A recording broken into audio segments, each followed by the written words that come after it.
श्री विद्यासागर जी महामुनि राज की, पूज्य नवाचार आचार्य भगवान श्री समय सागर जी महाराज की।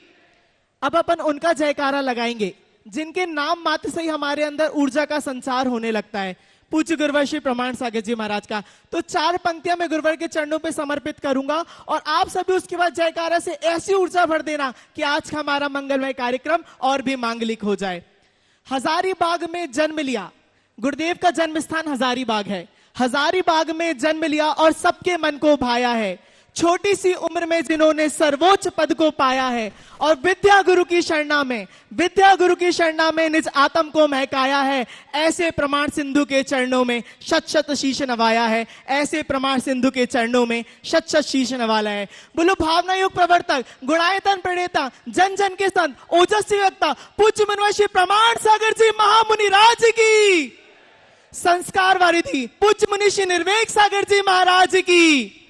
वात्सल्य मूर्ति पूज्य मुनि श्री संधान सागर जी महाराज की। पूज्य मुनि संघ की। आज मध्य प्रदेश की औद्योगिक नगरी एवं मालवा के हृदय स्थली इंदौर में आप और हम सभी के तीव्र पुण्योदय से आचार्य भगवंत गुरुदेव श्री विद्यासागर जी महाराज के परम प्रभाविक शिष्य पूज्य मुनिवर श्री प्रमाण सागर जी महाराज का विशेष उद्बोधन प्राप्त होने जा रहा है।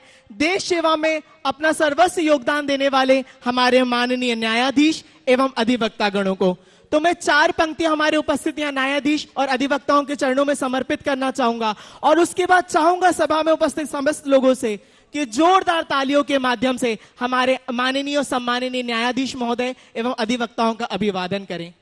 वतन परस्ती से बढ़कर कोई धर्म नहीं होता, वतन परस्ती से बढ़कर कोई धर्म नहीं होता, शहरत से बढ़कर कोई कर्म नहीं होता और जागृत देवता होते हैं धरती पर न्यायाधीश, क्योंकि इनकी न्याय प्रणाली से बढ़कर कोई कर्म नहीं होता, इनकी न्याय प्रणाली से बढ़कर कोई कर्म नहीं होता। तो एक बार जोरदार तालियों से हमारे अधिवक्तागण एवं न्यायाधीश महोदय का स्वागत करें, अभिवादन करें।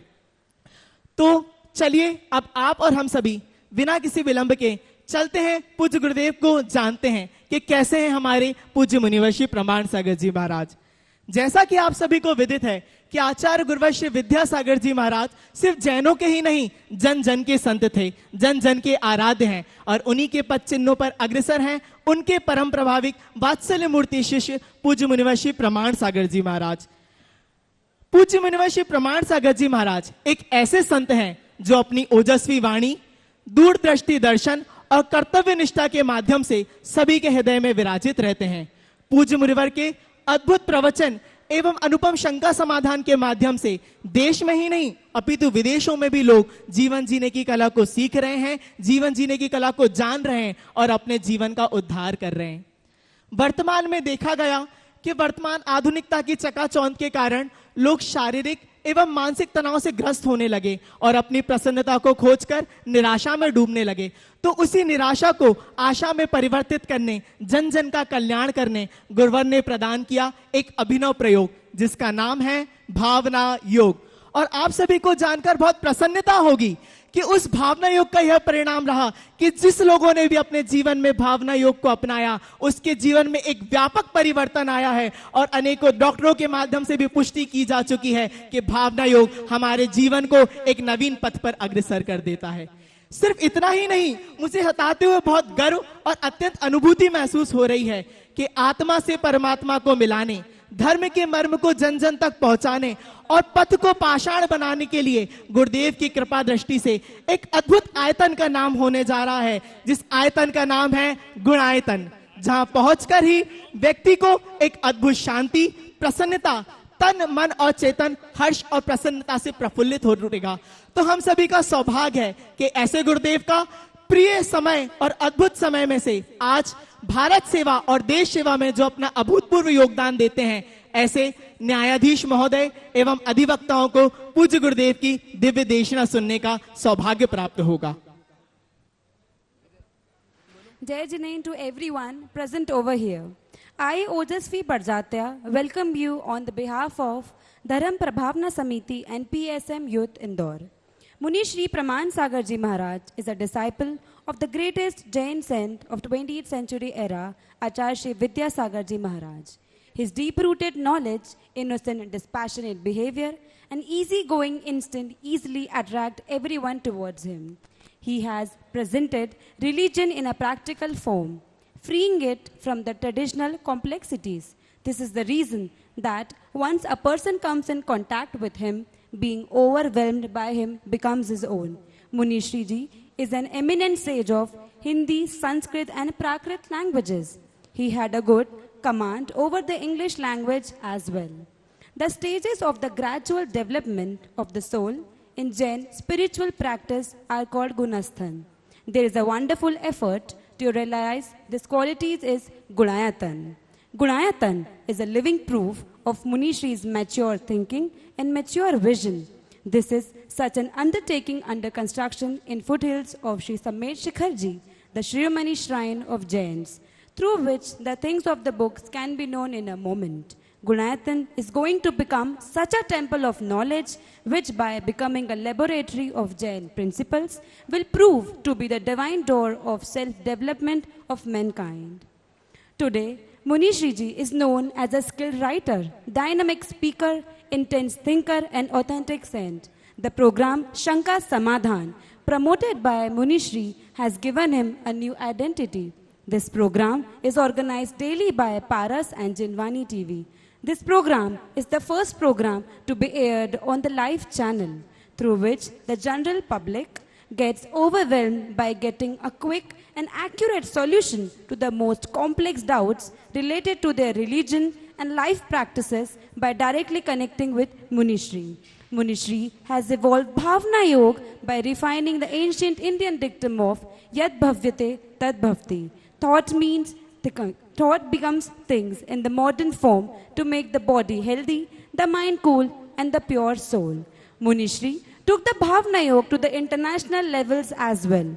The countries who are connected with this Bhavna Yoga are US, UK, Canada, Singapore, Germany, Malaysia, Australia, and so on. With its reverent and regular use, we can make a radical change in our life by purifying our soul and increasing the purification of our consciousness. तो जैसा कि आप सभी ने जाना कि कैसे है हमारे गुरुवर श्री प्रमाण सागर जी महाराज, तो एक बार अपने हाथों को आकाश की ऊंचाई पे ले जाइए और गुरुदेव के चरणों पे हम सभी एक साथ नमन निवेदित करेंगे। हे गुरुवर नमोस्तु नमोस्तु नमोस्तु। अब मैं बाल ब्रह्मचारिणी हम सभी के मार्गदर्शक और वात्सल्य मूर्ति आदरणीय अभय भैया जी से निवेदन करूंगा कि वे आगे की गतिविधि को संचालित कर हम सभी को अनुग्रहित करें। एक बार जोरदार तालियों के माध्यम से हम सभी अभय भैया जी का अभिवादन करेंगे।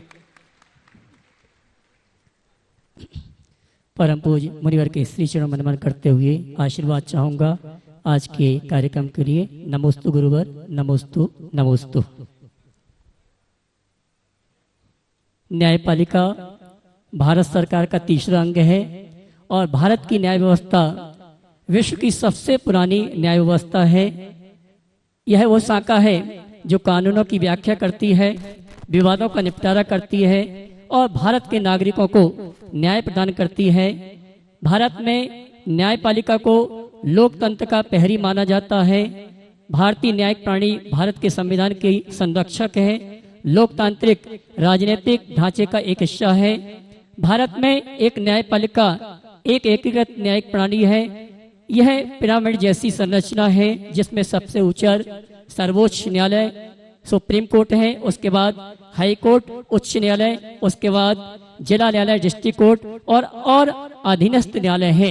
आइए आज हमारे बीच में इंदौर हाई कोर्ट और जिला कोर्ट से हमारे एडवोकेट जजेस आए हैं। मैं उनका धर्म प्रभाव समिति के साथ साथ सकल दिगंबर जैन समाज इंदौर की ओर से हार्दिक अभिनंदन स्वागत करता हूं और चलते हैं परम पूज्य मुनिवर के श्री चरण नमन करते हुए हम और आप प्रारंभ करेंगे एक संवाद न्यायविदों के साथ।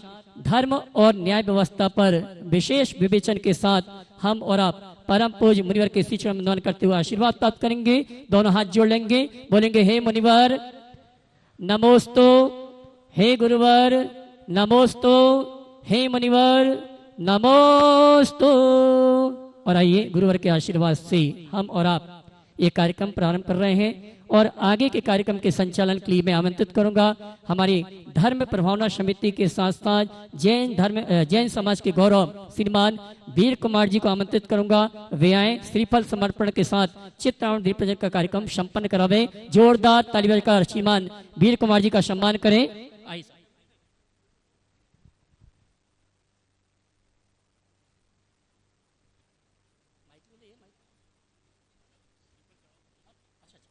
सर्वप्रथम प्रारंभिक संचालन के लिए श्रीफल चढ़ा के गुरुवर का आशीर्वाद प्राप्त कर रहे हैं हमारे जैन समाज के गौरव और धर्म प्रभावना समिति के प्रमुख श्रीमान वीर कुमार जी, और मैं चाहूंगा इनका ताली बजा के आप सम्मान करें। और आइए आगे के संचालन के लिए आमंत्रित हैं श्रीमान वीर कुमार जी, एडवोकेट इंदौर।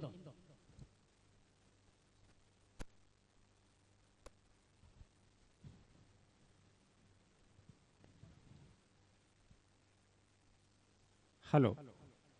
परम पूज्य 108 मुनि श्री प्रमाण सागर जी महाराज, मुनि संघ और सभी त्यागी व्रती उनके चरणों में सादर नमन करता हूं, और जितने भी धर्म प्रेमी बंधु यहाँ उपस्थित हैं, विशिष्ट, अति विशिष्ट और हमारे भाई अभिभाषक गण, आप सभी का अभिनंदन करता हूं।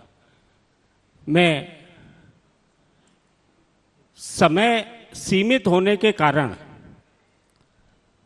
एक जो पारंपरिक स्वागत व्यवस्था है वो आपकी अनुमति से उसको छोड़ रहा हूं, और महाराज जी के उद्बोधन का और बाद में हमारे जो अभिभाषक गण यहाँ उपस्थित हैं उनके जो भी प्रश्न हैं उनको अधिक से अधिक समय मिले, इसलिए किसी भी अतिथि के उद्बोधन का कार्यक्रम भी मैंने उसमें से छोड़ दिया है ताकि अधिक से अधिक समय मिले।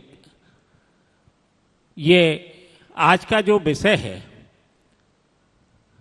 उसकी भूमिका भैया जी ने और हमारे पूर्व वक्ताओं ने आपके सामने रखी। मैं बस उसमें इतना जोड़ना चाहता हूं कि परम पूज्य मुनि श्री प्रमाण सागर जी महाराज का विजन और सोच बहुत व्यापक है, जिसकी सीमाएं धर्म की सीमाओं से भी आगे जाती हैं। ये महाराज श्री के उद्बोधन में और आपके जब प्रश्न आएंगे तो आप इस बात को साक्षात महसूस करेंगे। ये आज का जो विषय है वो आप देखें, एक प्रश्न आपके मन में आ सकता है कि धर्म का न्याय व्यवस्था से क्या संबंध है। तो मैं आपको ये स्पष्ट करना चाहता हूं कि धर्म नहीं होगा तो न्याय व्यवस्था विद्यमान ही नहीं रह सकती है। न्याय व्यवस्था और न्याय की परिकल्पना आप धर्म के बाहर कर ही नहीं सकते।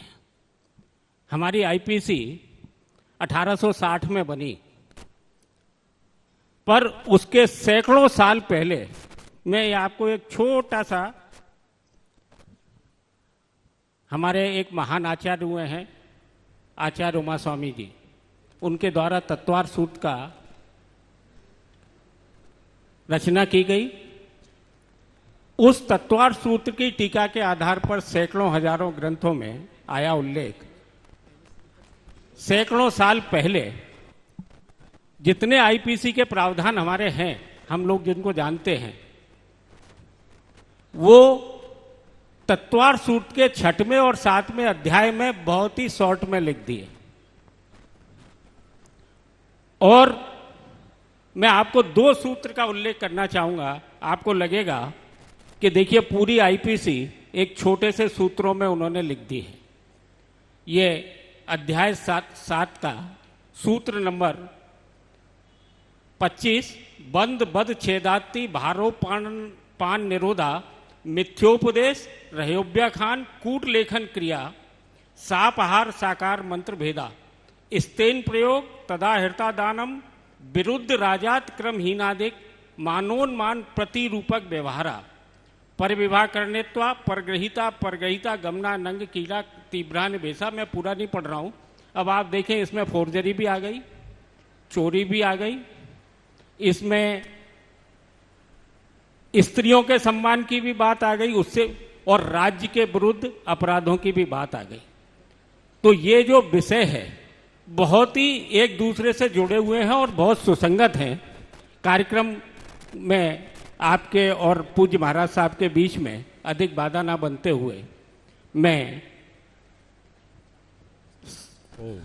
पहले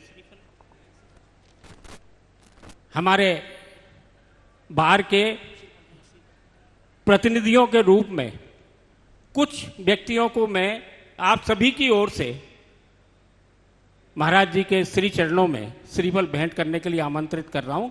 सर्वप्रथम जस्टिस जेके जैन साहब, जज श्री आर के जैन साहब, श्री गोदा साहब, वो एक मिनट उनको बात, आप आए और महाराज जी का आशीर्वाद प्राप्त करें।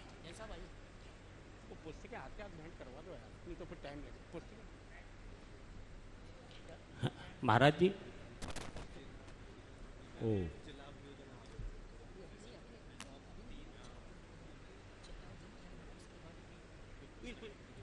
हाँ तो गुरुवार थे जी। आप एक मिनट वही एक मिनट जल्दी। देखिए धर्म सभा है और प्रतीक चिन्ह के रूप में महाराज श्री के कर कमलों से ग्रंथ आप ऐसा कीजिए, अभी तो इन 4 को 5 को दिला दीजिए, कार्यक्रम के बाद सबको ही मैं अपने हाथ से देना चाहूँगा। आइए, आपकी कृपा महाराज जी। आइए।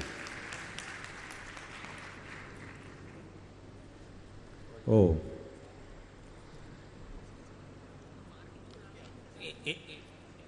एक मिनट सर, उसको क्रम को भंग मत करो और लाओ।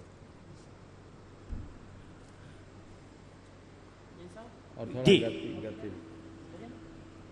नहीं, अभी बुला रहा हूं। ओ इसके उपरांत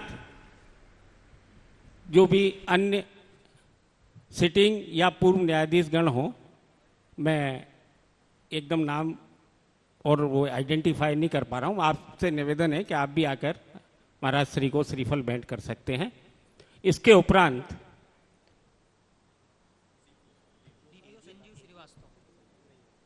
ठीक, इसके उपरांत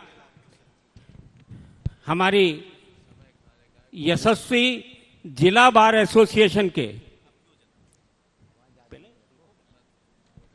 अध्यक्ष श्री सुरेंद्र वर्मा साहब और सेक्रेटरी श्री भदौरिया साहब और कार्यकारिणी के जो भी सदस्य हो, आपसे निवेदन है। हेलो, हाँ, जो भी पदाधिकारी, उपाध्यक्ष, मंत्री, सहमंत्री, कार्यकारिणी के सदस्य, हाँ ठीक।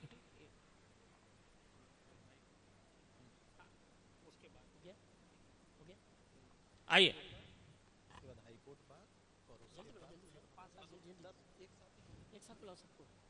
इसके उपरांत हमारी हाईकोर्ट बार एसोसिएशन के यशस्वी अध्यक्ष, उपाध्यक्ष, सेक्रेटरी या और हमारी कार्यकारिणी के जो भी सदस्यगण हैं, आपसे निवेदन है कि आप यहाँ पधारें, महाराज जी को श्रीफल भेंट कर आशीर्वाद प्राप्त करें। आ जाइए भुवन जी, आ जाइए। और कार्यकारिणी के कोई मेंबर हो, पदाधिकारी हो, उनको भी बुला लीजिए। एक मिनट, मैं अभी करूँ।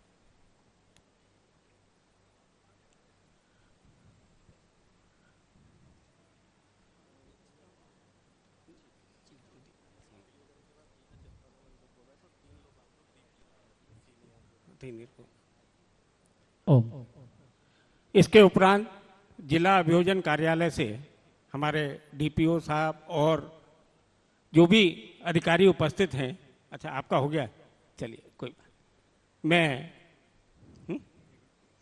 एडीपीओ साहब हैं यहाँ? हाँ रे, बिल्कुल, आप पधारें, आपका स्वागत है।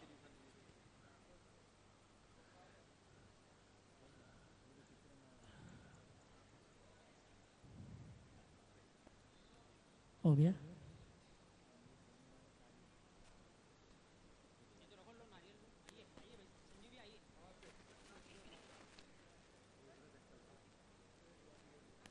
सब हो गया?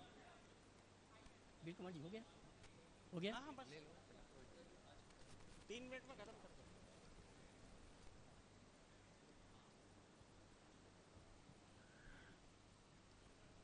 बोलिए ना। चित्र अनावरण और दीप प्रज्वलन।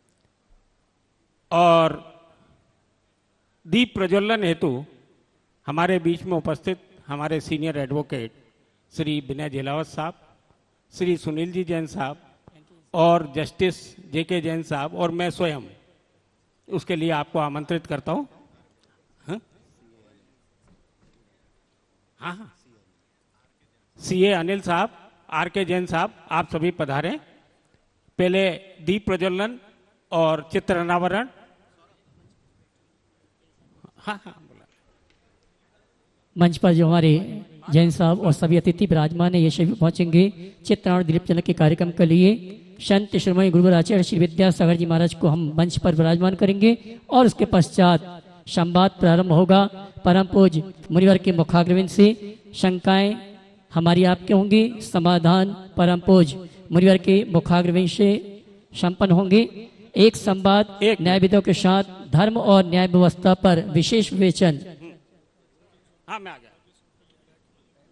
सचिन जी सोनकर ये भी जाए श्रीफल के गुरुवर का आशीर्वाद प्राप्त करेंगे। संस्कार भार्गव जी भी ये भी जाए और अब श्रीफल चढ़ाने का क्रम हम बंद करते हैं और इसके बाद सीधे हम आपको जोड़ेंगे परम पूज्य मुनिश्री के माध्यम से। शंकाओं के लिए आपकी जो भी शंकाएं हैं न्याय संबंधी, व्यवस्था संबंधी, बोले संत श्रोमणी गुरु आचार्य श्री विद्यासागर जी महाराज की। और आइए चलते हैं आप सभी की ओर से परम पूज्य मुनि श्री प्रमाण सागर जी महाराज, जो कि गुणायतन पीड़िता संघ का श्रमदान भावना एक प्रवर्तक, जन जन के संत हैं, ऐसे मुनिवर प्रमाण सागर जी महाराज से आप सभी की ओर से निवेदन है, हे मुनिवर, एक संवाद न्यायविदों के साथ धर्म और न्याय व्यवस्था जो विषय आज प्रवचन का रखा गया है उस पर उद्बोधन देकर हम सभी का मार्ग प्रशस्त करें। दोनों हाथ उठा के जयकार लगाएंगे। बोले परम पूज्य मुनि श्री प्रमाण सागर जी महाराज की।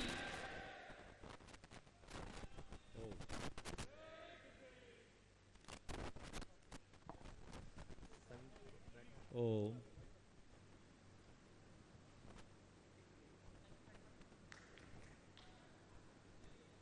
थोड़ा शीघ्रता से स्थान ग्रहण कर लेंगे तो समय पर कार्यवाही हो पाएगी।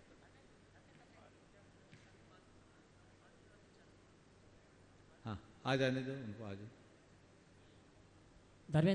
धर्मेंद्र ले आना। हेलो। श्रीफल चढ़ा। हाँ। ये दीप प्रज्वलन, अनावरण और श्रीफल भेंट करने की जो प्रक्रिया है उसको यहीं विराम दे रहे हैं।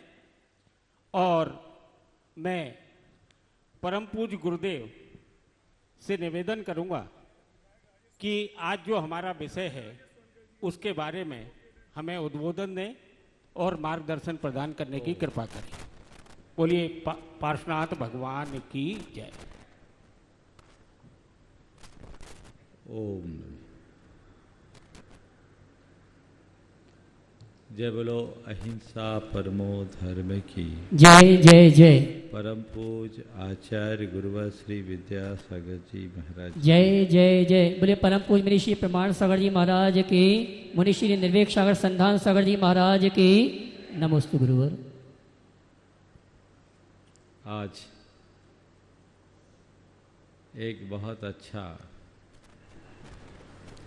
प्रसंग उपस्थित हुआ है जब न्यायविदों के समक्ष धर्म की बात की जा रही है। सवाल उठता है कि न्याय और धर्म का आखिर संबंध क्या है। ऊपरी तौर पर न्याय को भी धर्म की दृष्टि से देखा जाता है, लेकिन गहराई से विचार किया जाए तो धर्म का स्थान न्याय से बहुत ऊंचा है। यदि मैं कहूं कि धर्म की रक्षा के लिए न्याय की व्यवस्था स्थापित की गई तो ज़्यादा उपयुक्त होगा। जब से मानवीय सभ्यता का विकास हुआ, मानव समाज में आंतरिक अनुशासन उत्पन्न करने के लिए धर्म की व्यवस्था हुई और धर्म हमारे बाह्य और अंतरंग जीवन को विशुद्ध बनाकर आत्मोत्थान का आधार बना। लेकिन मानव समाज में रहने वाली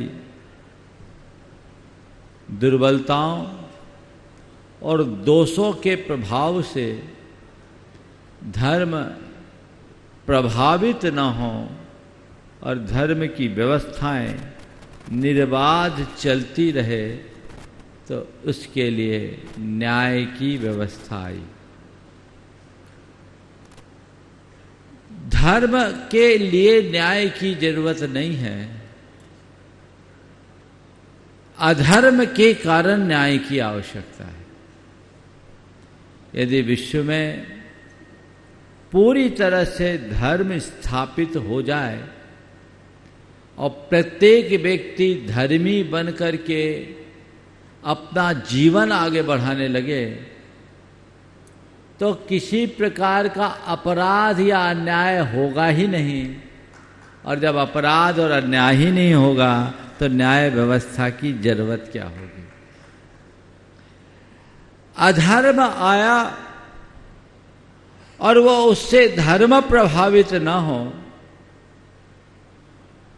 तो हमारी समाज को बचाने के लिए एक व्यवस्था आई, वह है न्याय व्यवस्था। न्याय व्यवस्था और धर्म, इन दोनों में मौलिक अंतर है। धर्म हमारे जीवन के शुद्धिकरण की बात करता है और न्याय व्यवस्था समाज की व्यवस्था को स्थिर बनाने की बात करती है। धर्म का मूल ध्येय है व्यक्ति को पाप से मुक्त करना और न्याय व्यवस्था अपराध की बात करती है। पाप और अपराध में मौलिक अंतर है। आपकी आईपीसी जो दंड विधान, जिसे आजकल न्याय संहिता नाम दिया गया, अच्छी बात। उसमें जितने भी कानून हैं वे सारे कानून अपराध की सजा के लिए। न्याय में दंड है, सजा है, और वह सब अपराध की। और वो अपराध कौन सा? जो हमारे व्यवहार में दिखता है, चाहे वो शारीरिक स्तर पर हो या वाचिक स्तर पर। लेकिन 24 घंटे जो हम मन में पाप करते हैं, उसके लिए कोई व्यवस्था आप लोगों के पास है? दुनिया के किसी भी कानून में कोई व्यवस्था नहीं, क्योंकि वो दिखता ही नहीं। जबकि अपराध को जन्म देने वाला पाप है, पहले मन में पाप आता है, तब वह प्रकट होकर अपराध का रूप लेता है। अपराध की सजा है और पाप की शुद्धि है। न्याय व्यवस्था में अपराध के विरुद्ध दंड का विधान है, तो धर्म शासन में पाप शुद्धि के लिए प्रायश्चित का विधान। दंड यानी पनिशमेंट, और प्रायश्चित यानी रिपेंटेंस। दंड दिया जाता है और प्रायश्चित लिया जाता है। दंड में जिसे दंड दिया जाता है, प्रायः उसके अंदर अपराध बोध भी नहीं होता और वह दंड प्रदाता को मन से कोसता रहता है। लेकिन जब प्रायश्चित की बात आती है तो प्रायश्चित लेने वाला, प्रायश्चित प्रदाता गुरु के चरणों में जाकर खुद अपना हृदय खोलता है, अपने सारे मानसिक, वाचिक और शारीरिक दुष्कृत्यों की निंदा करते हुए उनसे अनुरोध करता है। ठीक उसी तरह जैसे कोई रोगी किसी वैद्य के आगे अपनी नब्ज पकड़ाता है तो अपनी बीमारी की सारी बातें उसके सामने प्रकट करता और उसे कड़वी मीठी जैसी भी औषधि दी जाए कृतज्ञता ज्ञापित करते हुए उसे स्वीकार करता है और वैद्य के प्रति अहोभाव रखता है।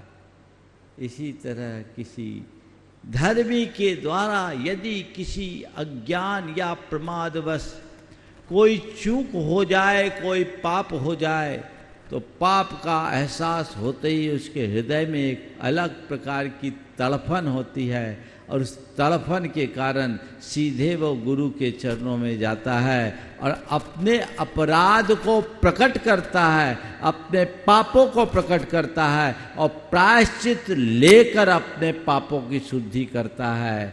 आपकी अदालत में वकीलों की जरूरत होती है, धर्म की दरबार में किसी वकील की जरूरत नहीं पड़ती। ना वहाँ वकील की जरूरत, ना वहाँ वकालत की जरूरत, वहाँ निश्चल हृदय की जरूरत होती। इसलिए कानून में दंड का विधान है तो धर्म में शुद्धि का प्रावधान है। कानून अपराध की सजा देता है और धर्म पाप की शुद्धि करता है। अगर हम धर्म की बात करें तो यदि व्यक्ति हृदय से धर्म को आत्मसात कर ले तो आपके किसी कानून की जरूरत ही नहीं। यद्यपि भारत के माननीय सर्वोच्च न्यायालय का ये ध्येय वाक्य है, यतो धर्मस् ततो जयः, है ना। यानी हमारे न्याय शासन की व्यवस्था भी इस बात का दिव्य उद्घोष करती है कि जहां धर्म है वहीं जय है ना। पर एक बात बताऊं, आपके न्याय व्यवस्था में और धर्म में एक और अंतर है। आपकी कोशिश होती है कि किसी के साथ अन्याय ना हो, वहां न्याय और अन्याय की बात है। न्याय और अन्याय में दो पक्ष हैं, एक वादी एक प्रतिवादी है, और यहां दो पक्ष है और इन दोनों पक्ष के बीच की सारी व्यवस्थाएं आप लोग करते हैं। दोनों पक्ष के अलग अलग अभिभाषक भी होते हैं, वे उनकी तरफ से अपनी अपनी दलीलें भी देते हैं, लेकिन आपके यहाँ जो फैसला देने वाले जज हैं ना, वो केवल एक घर में उजाला करते हैं। आपके जितने भी फैसले होंगे पक्ष में या विपक्ष में, तो एक घर में उजाला होगा। इसलिए आपके यहाँ न्याय और अन्याय की बात आती है और यहाँ धर्म और अधर्म की बात आती है। धर्म का शासन अधर्म से बचने का प्रयास करता है और अधर्मी का शुद्धि कर उसे धर्मी बनाने का रास्ता खोलता है। इसलिए धर्म के शासन में दोनों घरों में उजाला होता है। आपके यहाँ यदि कुछ हुआ तो उसका दंड है।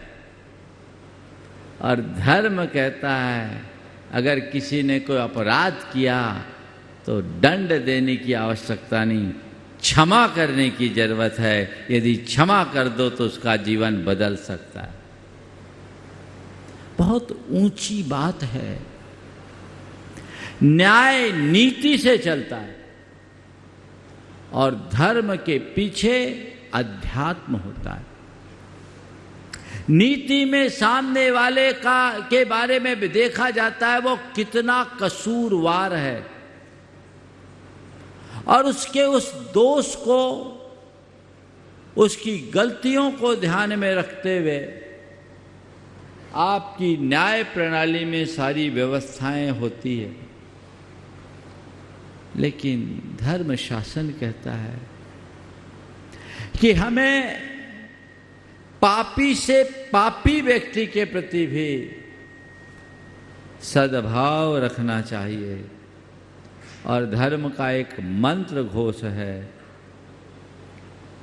पाप से घृणा करो, पापी से नहीं, रोग की चिकित्सा करो, रोगी की नहीं। सबको अपनाने की बात, सबको साथ लेकर चलने की बात, ये मनोवृत्ति जिनके हृदय में जागृत होती है वे धर्मी होते हैं। इसलिए हमें धर्म के तत्व को आत्मसात करके चलना चाहिए। न्याय व्यवस्था में पक्ष और प्रतिपक्ष होगा, धर्म शासन निष्पक्ष होता है। वहां अधर्मी को भी धर्मी बनाने की बात सोची जाती है। इसलिए हमें धर्म शासन को हमेशा महत्व देकर चलना चाहिए। और एक बात और बताऊं, आपकी न्याय व्यवस्था भी तभी तक सही रहेगी जब तक इस व्यवस्था से जुड़े हुए लोगों के हृदय में धर्म पलता रहेगा। यदि धर्म छूट गया तो न्याय व्यवस्था भी बिकाऊ बन जाएगी। ये धर्म है जो किसी को बिकने नहीं देता, उसको निष्ठावान बनाए रखता है, और तभी सत्यमेव जयते की अनुगूंज होती है। धर्म हमें सब प्रकार के दोषों और दुर्बलताओं से मुक्त होने का रास्ता बताता है। यदि आपके हृदय में धर्म होगा तभी आप भय, प्रलोभन, दबाव आदि से मुक्त होकर अपना काम कर पाओगे। यदि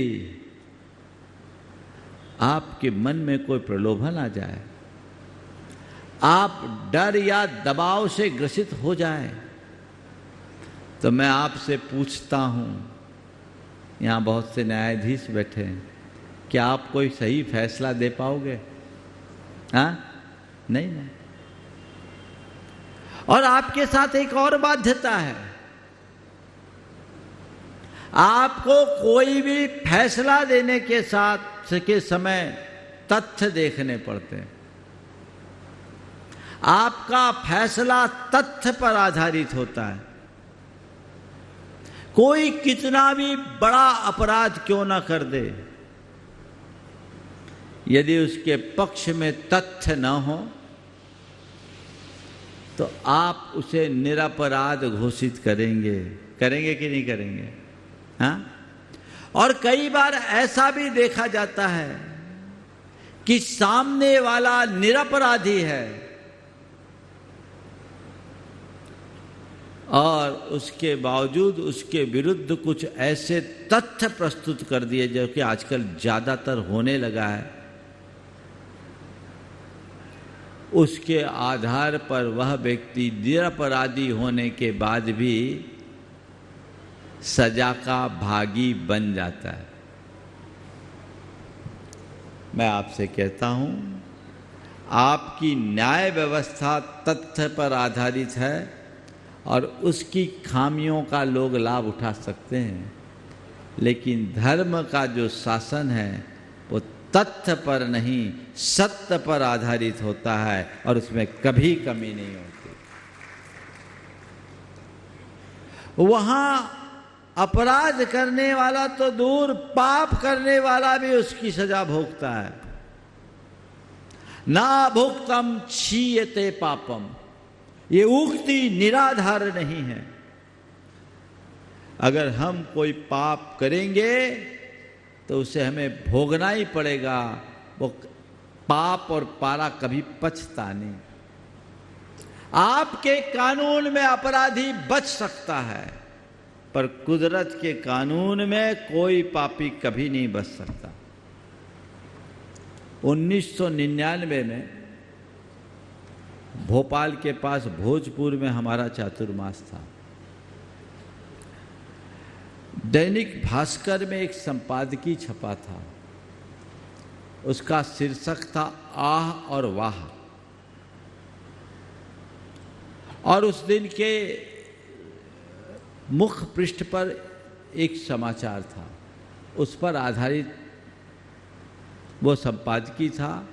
समाचार का सार ये था कि एक गर्भवती महिला के साथ सामूहिक रूप से बलात्कार कर हत्या करने के आरोप में 30-40 लोग थे, उनको आजीवन कारावास दिया गया।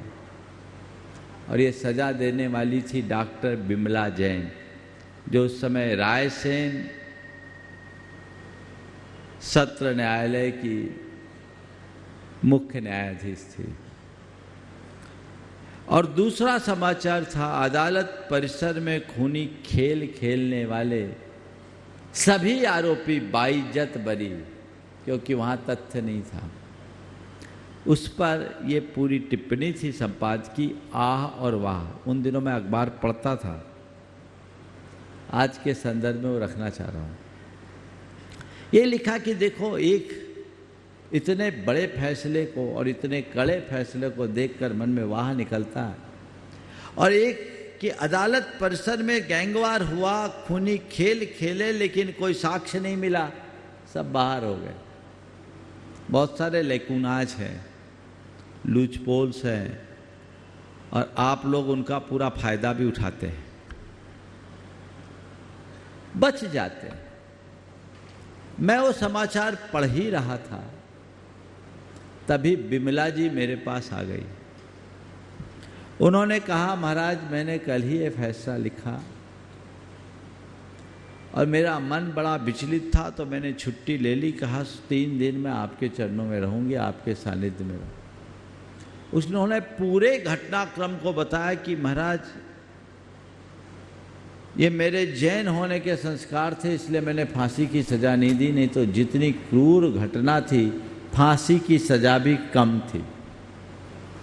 बड़ी निर्ममता के साथ उन्होंने जो बात की, जिसका उल्लेख मैं मुख्य रूप से करना चाहता हूँ। महाराज जी, मुझ पर बहुत दबाव आया और प्रलोभन भी आए कि किसी भी तरीके से आप कुछ रास्ता निकाल लो, पर महाराज मुझे ये घोर अधर्म दिखा, इसलिए मैंने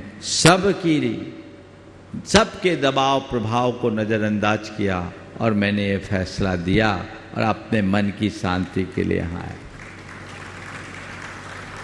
मैंने जो बात कही कि जब तक धर्म है तभी तक न्याय है, और जब तक न्याय है तभी तक धर्म है। बात को थोड़ा गहराई से समझिए। आप न्याय व्यवस्था को तभी चला पाएंगे जब तक आपके हृदय में धर्म की ज्योत जलेगी। यदि आप अधर्म और पाप में स्वयं लिप्त होंगे तो न्याय व्यवस्था नहीं चल पाएगी।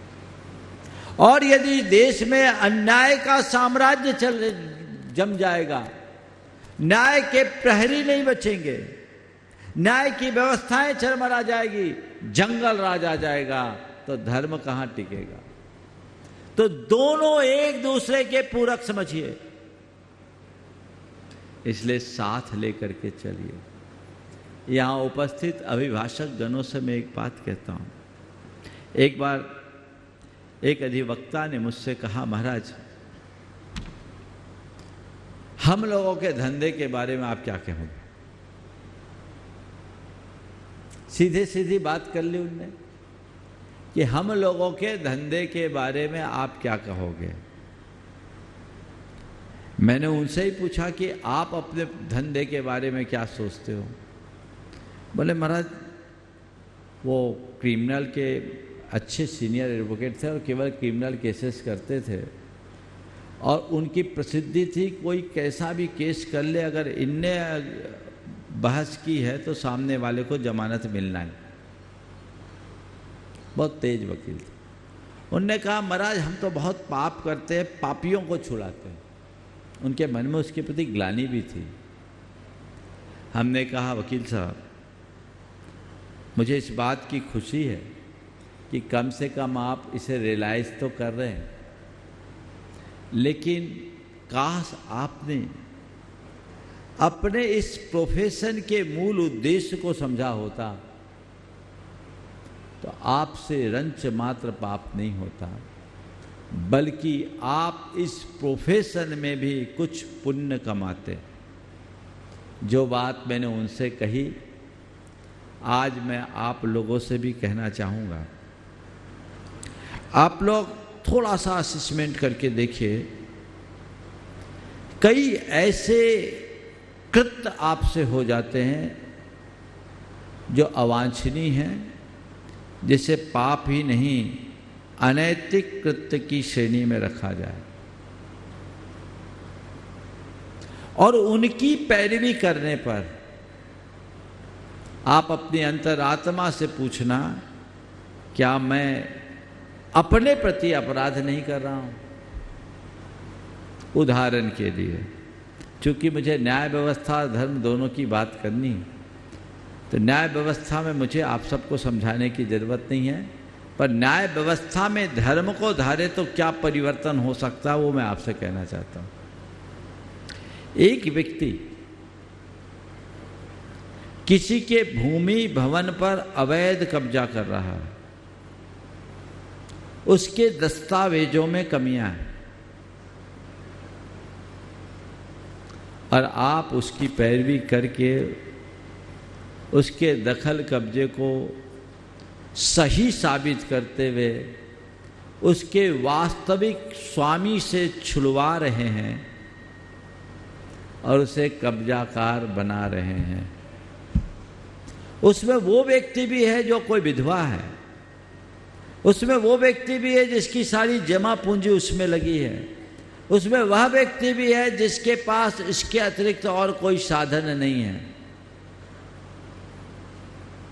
अपने अंतरात्मा से पूछो, आपकी जमीर क्या कहती है?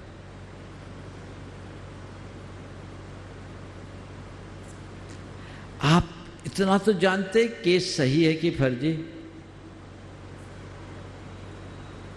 महाराज आपकी बात मान लेंगे तो बार रूम में मूंगफली खा करके टाइम गुजारना पड़ेगा, कोई केस ही नहीं आएगा। ऐसा नहीं। अभिभाषक का मतलब ये नहीं है कि वो असत्य के आधार पर अपनी वकालत करे। अभिभाषक का सच्चा अर्थ तो ये और सच्चा रूप तो ये होना चाहिए कि किसी के साथ अन्याय न होने दे, वो न्याय के लिए लड़े। अगर किसी व्यक्ति के भूमि भवन पर कोई अवैध कब्जा कर रहा है तो हम उसे न्याय दिलाएंगे। हम जेन्युइन केस को लेंगे, फर्जी केस को नहीं लेंगे। अगर ऐसा कोई केस आए उसकी फाइल लौटा देंगे, और ऐसा करके यदि आप किसी को न्याय दिलाएंगे तो आप पुण्य के भागी होंगे, और यदि ऐसा व्यक्ति अन्याय का शिकार होता है तो आप उसके हाय के पात्र होंगे और पाप के भागी होंगे। इस बात को बहुत गहराई से समझना। यदि आप केवल क्लाइंट और फीस तक सीमित रहते हैं तो शायद ये सब बातें आपको हजम नहीं होगी, लेकिन क्लाइंट और फीस की जगह अंतर की पीस को देखना चाहोगे तो मेरी बात को बहुत अच्छे से समझने की कोशिश करोगे। उसे देखने की कोशिश कीजिए, उसे समझने की कोशिश कीजिए। अंततः ये सब परिणाम बुरे होते हैं। हमने बुजुर्गों से सुना, बुरा मत मानना, लेकिन बुजुर्गों से बचपन में सुना कि डॉक्टर, वकील और पुलिस, ध्यान से सुनना, डॉक्टर, वकील और पुलिस, इन तीनों के पास हाय का पैसा होता है। क्या बोल रहा हूं? डॉक्टर, वकील और पुलिस, इन तीनों के पास हाय का पैसा होता है। मतलब इनके पास कोई जाना नहीं चाहता, जाना पड़ता है।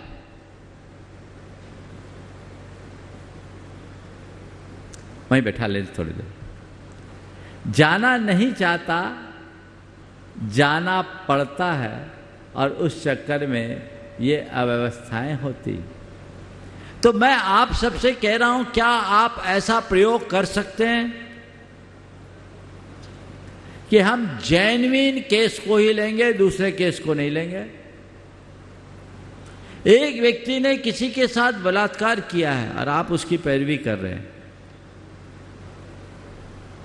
हमारे देश में तो उसकी भी पैरवी कर दी गई थी, जो 11 दिसंबर वाला केंद्र का नाम, तो क्या नाम था उसका? सबाग, क्या? कशाप, लड़े कशाप, उसके लिए भी पैरवी की। ठीक है, हमारी न्याय व्यवस्था भी कहती है। पर हम जान रहे जिसने देश के साथ इतना सब कुछ किया, उसकी पैरवी कर रहे हैं, यानी हम उसके सारे गुनाहों का समर्थन कर रहे हैं। हाँ, उसमें आप इतना कर सकते हैं कि अगर कोई गुनाहगार है वो गुनाह को स्वीकार करे, अपराध को स्वीकार करे, और हमारे प्रावधानों के अंतर्गत हम उसे कम से कम सजा दिलाएं। ये आपके प्रोफेशन में आपका धर्म है। लेकिन हम उसे निरपराधी घोषित करें, हम उसे पूरी तरह से सजा मुक्त करने की पैरवी दें, तो पूरी तरह से ये पाप और अनीति का समर्थन है। यह भी एक प्रकार का अपराध है। इस पर गंभीरता से आप सभी को विचार करना चाहिए। बातें तो और भी बहुत सारी हो सकती है, पर समय को देखते हुए मैं अपनी बात को सार में इतना ही बताऊंगा कि न्याय तभी तक चलेगा जब तक न्यायविदों के हृदय में धर्म होगा, और धर्म तभी तक टिकेगा जब भारत में या देश में या दुनिया में न्याय का शासन होगा। इसलिए दोनों चीजें एक दूसरे के साथ जुड़ी रहे, प्रेरक और पूरक बने, ताकि जीवन को बेहतर बनाया जा सके। आज बड़ी संख्या में यहाँ के सारे अधिवक्तागण, चाहे वह उच्च न्यायालय के हों या आपके व्यवहार और सत्र न्यायालय के हों, और साथ ही वहाँ के न्यायाधीशगण यहाँ उपस्थित हुए हैं। मुझे सुन कर के बड़ी प्रसन्नता है कि आपके नगर के जो महापौर हैं वे भी एक अभिभाषक ही हैं। आ गए हैं क्या? यही हैं, वो भी यहाँ उपस्थित हैं। बहुत दिन से उनके आने की बात थी, योग आज बना है, अच्छी बात है। सब तरफ ऐसे ही धर्म का संचार हो, सभी धर्मी बने रहे, ऐसे मनोभाव के साथ मैं विराम लूँगा। आप लोग यदि और कोई बातचीत करना चाहें तो उस क्रम को आगे बढ़ाया जा सकेगा। बोलिए अहिंसा परमो धर्म की। हेलो, हमारे बीच में इंदौर हाई कोर्ट खंडपीठ से न्यायमूर्ति विजय कुमार जी शुक्ला, जो विगत 27 वर्षों से मध्य प्रदेश उच्च न्यायालय में वकालत कर रहे थे और 27/3/1977 को मध्य प्रदेश राज्य बार काउंसिल की सूची में अधिवक्ता के रूप में नामांकित किया गया था। और एक विशेषता, इनके पिता श्री PN शुक्ला राज्य सिविल सेवा के सेवानिवृत्त प्रथम श्रेणी के सरकारी अधिकारी भी रह चुके हैं। आज हमारे बीच में श्रीमान विजय शुक्ला जी उपस्थित हैं। जोरदार और मणिवर्ण साहित्य देकर उनका स्वागत किया। जोरदार ताली बजाकर उनका सम्मान करें।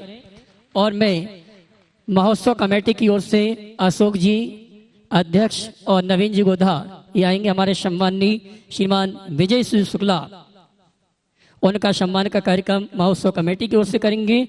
और इसी बीच मैं उस शख्स को बुला रहा हूं जो इंदौर नगर का प्रतिनिधित्व करते हैं, महापौर इंदौर, प्रथम सेवक इंदौर, मेयर बीजेपी, एक भारतीय राजनीतिक वकील एवं सामाजिक कार्यकर्ता, अखिल भारतीय विद्यार्थी परिषद से जिन्होंने अपने राजनीतिक जीवन की शुरुआत की। सम्मान चाहूंगा तालियों के माध्यम से हमारे इंदौर नगर के प्रथम नागरिक श्रीमान पुष्प मित्र जी भार्गव, जो कि मध्य प्रदेश उच्च न्यायालय के सबसे युवा अतिरिक्त महाधिवक्ता रह चुके हैं। इनका एक सूत्र वाक्य मैंने आज पढ़ा, मुनिश्री उन लोगों को जवाब देना आता है जो सहयोग करने में विफल रहते हैं। इनका सूत्र वाक्य है भार्गव जी का।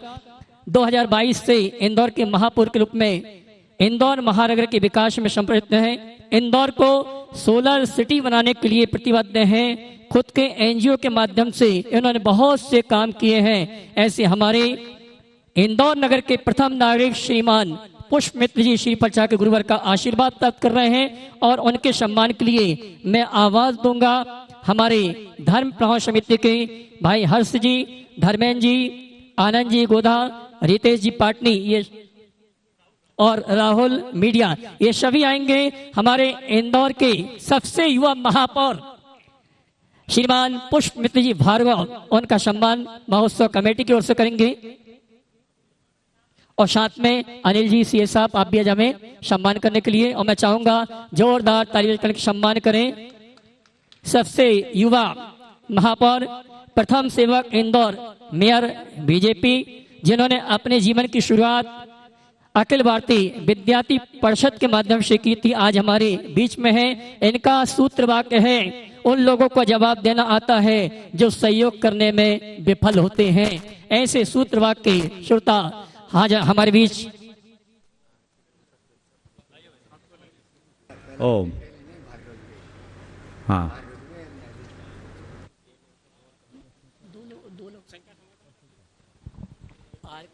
आर के जैन जज है, आर के जैन जज बैठे, आर के जैन जज है ना, उनका भी सम्मान नहीं। अच्छा चलिए आइए अब हम आप चलते हैं परम पूज्य मुनिवर के सानिध्य में धर्म और न्याय व्यवस्था पर संवाद प्रारंभ करेंगे। मैं भैया जी मैं 1 मिनट का समय और लूंगा। हमारे बीच में हाई कोर्ट और जिला न्यायालय के शासकीय अधिवक्तागण अभिजीत राठौर जी और जो भी शासकीय अधिवक्तागण हैं दोनों न्यायालयों के, वो जल्दी से आ जाएं ताकि हम अपना शंका समाधान का कार्यक्रम शुरू कर सकें। आइए श्री प्रचार के गुरुवर का आशीर्वाद प्राप्त करेंगे।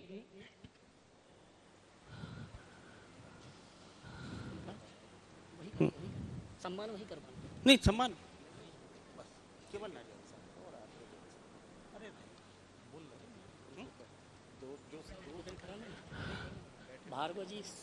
ये धर्म प्रभावना समिति के भाई अशोक जी दोषी गोधा जी से मैं निवेदन करूंगा कि हमारे बीच में जस्टिस जे.के. जैन साहब, न्यायाधीश श्री आर.के. जैन साहब हैं, वहीं उनके स्थान पर आप उनका सम्मान करने वकील साहब जी चलने दीजिए। ऐसा किया जाए बस, क्योंकि आप स्वागत का कार्यक्रम भी चलने दीजिए और इधर से संवाद का कार्यक्रम चालू कर दें, क्योंकि समय बहुत सीमित है। इसलिए ये सारा थोड़ा सा व्यवस्था की दृष्टि से आप मेरे को क्षमा करेंगे। हमारे बीच में बहुत सारे सम्मानीय व्यक्तिगण हैं, पर वो अगर वो उसमें जाएगा तो समय बहुत खराब हो जाएगा। समय बहुत सीमित है, बीच में। तो मैं चाहूंगा कि आज के जो शंका समाधान की शुरुआत है, मैं आदरणीय जस्टिस विजय कुमार जी शुक्ला साहब से निवेदन करूंगा कि वो उनके मन में जो भी प्रश्न हैं वो माइक के दीजिए। सर आप यहीं आ जाए, आप यहाँ आ जाए, आप लोग। हाँ ठीक है महाराज जी, मेरा प्रणाम आपके चरणों में। मेरे मन में जो दुविधा थी कुछ हद तक वो प्रश्न आपने स्वयं उठा लिया। धर्म और न्याय दोनों के बीच में मैं अभिभाषक भी रहा। अभिभाषक के रूप में मुझे ये संकट नहीं लगता था, क्योंकि मुख्य उद्देश्य था कि अपने पक्षकार का केस प्रस्तुत करूं। पर न्यायाधीश के रूप में मुझे हमेशा एक समस्या सी लगती है। कई बार जैसा आपने कहा, तथ्य और जो साक्ष्य आते हैं प्रकरण में, मुझे ये मालूम है कि ये व्यक्ति निर्दोष है, पर मुझे प्रकरण का निराकरण तथ्य और साक्ष्य के आधारित पर करना है। ऐसे ही उल्टा होता है कि कई बार कोई व्यक्ति दोषी है लेकिन तथ्य और साक्ष्य उसके खिलाफ है। ऐसी परिस्थिति में चूंकि न्याय व्यवस्था हमें कानून के दायरे में करना है, तो हमारे लिए धर्म और न्याय के बीच में हमको प्राथमिकता किसे देना चाहिए? बहुत बहुत बड़ी दुविधा आपने की है अपने सामने प्रकट। पहले तो मैं चाहूँगा एक बार माननीय शुक्ला जी का जोरदार अभिनंदन करें, और इस तरह की गहन संवेदना और समझ रखने वालों से ही न्याय की आशा की जा सकती है। मुझे इतनी जानकारी है, सही है या गलत ही आप बताएंगे, कि आप तथ्य से तो बंधे हैं, लेकिन कुछ सुविधा आप लोगों की है अंतर मन की आवाज़ की, और आप अपने अंतरात्मा की आवाज़ पर भी कुछ फैसले दे सकते हैं कि नहीं? थोड़ा माइक दीजिए ना आप। जरूर जी जी। हाँ? और कई बार ऐसा हुआ कि आदमी ने कानून के परे हटकर भी फैसले किए हैं। बस यतो धर्मस् ततो जय। बस मैं आपके माध्यम से सभी को यही संदेश दूंगा कि जब चीज़ें एकदम विरुद्ध जाए तब अपने भीतर के राम को पूछो, मुझे क्या करना है। उस धर्म के शरण में जाओ, और भीतर से जो आवाज़ आएगी वो बिल्कुल सच्ची आएगी और सही आएगी। बहुत सुंदर। और आइए चलते हैं, बिना किसी भूमिका के मैं परम पूज संधान सागर जी महाराज से निवेदन करूंगा आगे के कार्यक्रम के संचालन के लिए जयकारा करेंगे। बोले परम पूज मनीषी प्रमाण सागर जी महाराज की। और आज के इस विशेष सत्र में हमारे इंदौर नगर के प्रथम नागरिक महापौर पुष्पमित्र जी भार्गव यहाँ पर उपस्थित हैं। वे भी अपनी ओर से अपनी बात और प्रश्न महाराज श्री जी चरणों में रखेंगे, और उसके बाद में तैयार रहेंगे आर के जैन साहब जो न्यायाधीश हैं परिवार न्यायालय के।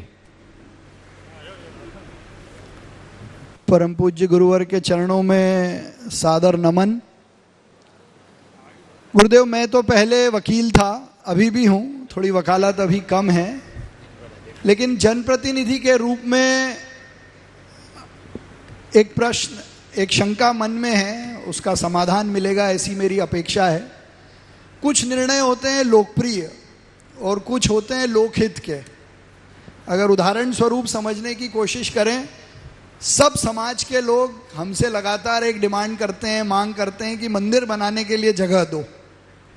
अब मंदिर बनाने के लिए जगह देंगे तो लोकप्रियता बढ़ेगी, लेकिन लोकहित में शासकीय ज़मीन पर, ग्रीन बेल्ट की ज़मीन पर, बगीचे की ज़मीन पे मंदिर बनाना कहीं ना कहीं लोकहित की दृष्टि से कष्टकारी है। तो ये लोकप्रिय और लोकहित के निर्णय में हम फंस जाते हैं। ये जो कष्ट आता है, इसका निवारण कैसे हो? देखिए, आपका जो सवाल है, इस सवाल के संदर्भ में मैं दो दृष्टियाँ प्रकट करूँगा। पहले तो मैं सदैव ये कहूँगा कि आप अपने परिवार में अपने बच्चों के खुशी को देखते हैं या उनके हितों को देखते हैं? बोले हित को। तो जो व्यवहार अपने परिवार में, वही व्यवहार सरकार में क्यों नहीं? वो हमें करना चाहिए, क्योंकि खुशी अल्पकालिक होती है, हित दीर्घकालिक। इसलिए हितों की रक्षा करना चाहिए। जहाँ तक मंदिर आदि के लिए भूमि आदि आवंटित करने का सवाल है, मैं तो समाज से कहता हूँ अवैध भूमि पर कोई निर्माण नहीं करना चाहिए, क्योंकि जिस सिद्धांतों की हम पूजा करते हैं उसकी हत्या कर हम मंदिर बनाएं तो किसकी पूजा करेंगे? तो हमें सही जगह ही इस तरह का निर्माण करना चाहिए।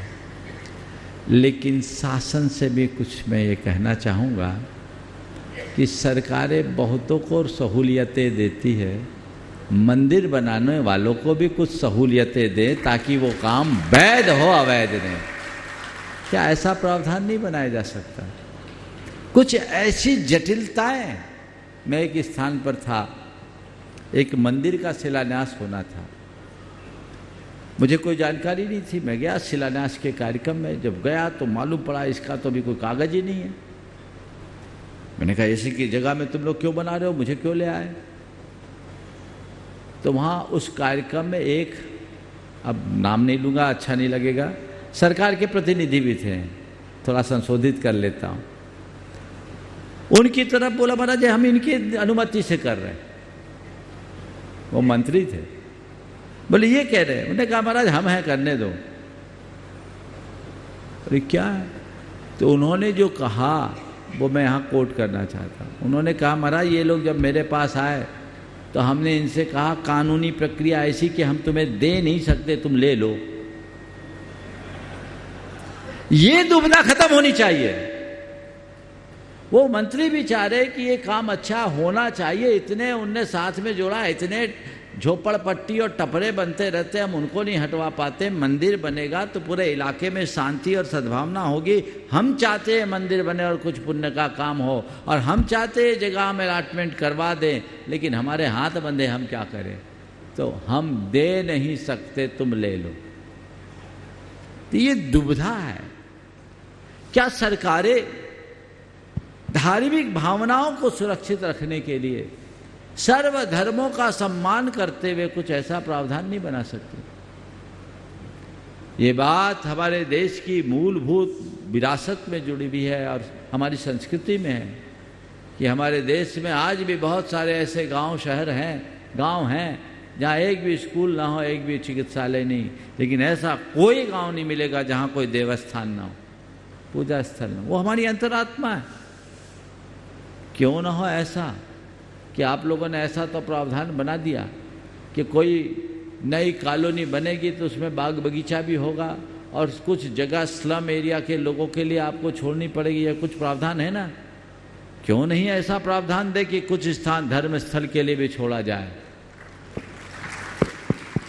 यहां सेकुलरिज्म की बात आ जाएगी। अरे सब धर्मों को दो, प्रावधान बना दो, जिस जिस धर्म के फॉलोवर वहां हो उनकी एक रेशियो बना दो कि इतने अनुपात में हो, उनके लिए जितने अनुपात में वहां उनको हम भूखंड या अलॉटमेंट करते हैं या अपार्टमेंट्स में फ्लैट्स वगैरह देते हैं, उसी अनुपात से उनके धर्म ध्यान को बनाए रखने के लिए सुविधाएं दी जाए। क्या ये नहीं हो सकता? यदि ऐसा होगा तो मैं समझता हूं ये पूरे देश का बहुत बड़ा सौभाग्योदय होगा। इस बात को आप लोग उचित मंच तक पहुंचाएं विचार के लिए, ताकि कोई को कब्जा करने की नौबत ही ना आए और आपके सामने ये कोई दुविधा भी ना आए, क्योंकि आपको दोबारा आना है तो लोकप्रिय तो बनना ही पड़ेगा। केवल लोकहित देखोगे तो दोबारे में कोई लोकप्रिय मौका ले जाएगा। इसलिए नेता को लोकहित साधते हुए अपनी लोकप्रियता को बरकरार रखना चाहिए। उन्हें अपने कुर्सी पर ही राज नहीं करना, उन्हें जनता के दिलों में राज करना चाहिए। वो प्रयास करे और अपनी कुशलता और तत्परता से जितना बेहतर कर सके करने का प्रयास। बहुत परिवार न्यायालय के मुख्य न्यायाधीश, बहुत धन्यवाद। एक मिनट, आप कुछ कहना चाहेंगे तो कह सकते हैं। पुष्पमित्र जी। नहीं, समाधान तो मुझे मिला ही, और जिस भाव से आपने बात रखी, निश्चित तौर पर मूल समस्या के समाधान का रास्ता भी आपने खोल दिया ताकि हमारी लोकप्रियता बनी रहे। आर के जैन साहब अपना प्रश्न महाराज जी चरणों में रखें, और उसके बाद संजय जी, एडवोकेट संजय जी मेहरा, जो पूर्व सचिव जिला बार एसोसिएशन। नमस्ते महाराज जी। मेरा प्रश्न तो वैसे जस्टिस साहब ने लीक हो गया तो शायद साहब ने पहले पूछ लिया, पर मैं न्यायाधीश के चरित्र के बारे में 2 पंक्तियों में बात कहना चाहूँगा। कोई बुरा कहे या अच्छा, लक्ष्मी आवे या जावे, लाखों वर्षों तक जीऊं या मृत्यु आज ही आ जावे, अथवा कोई कैसा भी भय या लालच देने आवे, तब भी न्याय मार्ग से मेरा कभी न पथ डिगने पावे। कभी तो न्यायाधीश का चरित्र 2 पंक्तियों में महाराज जी ने जो सारी बातें कही हैं उन 2 पंक्तियों में समावेश हो जाता है। पर एक छोटा सा प्रश्न मेरे दिमाग में तो मन में चल रहा है कि तथ्य में से सत्य का अन्वेषण कैसे करें। तो हमारे साथ फाइल जो आती है उनमें तथ्य बहुत सारे रहते हैं कि कुछ तथ्य बनावटी भी होते हैं, कुछ तथ्य वास्तविक भी होते हैं, लेकिन उनका प्रस्तुतिकरण ढंग से होता है कि वो तब जो बनावटी तथ्य ना वो ज़्यादा सत्य दिखता है। तो हम लोग तथ्य में से सत्य का अन्वेषण कैसे करें, शंका का समाधान करें। मैं कन्नौज गया था, तो कन्नौज में इत्र का व्यापार होता है और वो एक ऐसा शहर है जहाँ की नालियों से सुगंधी आती। सुबह निकलते हम लोग बाहर घूमने जाते तो उस समय जो उनके यहाँ इत्र बनने के बाद वेस्टेज बहता वो नालियों में बहता और उससे सुगंध आती। तो ऐसा शहर जहाँ की नालियों से सुगंध बहे। तो वहाँ जब लोगों से बात हुई तो बहुत सारे कंपाउंड बनाते विभिन्न प्रकार के इत्रों की, और उस पूरे कंपोजिशन को वो उसके टेस्ट से जानते। टेस्ट के आधार पर उसको समझते, गंध से नहीं, टेस्ट से। उसका टेस्ट कैसा है तो समझ जाते कि हमारा ये कंपाउंड कितना काम करेगा। समझ गए?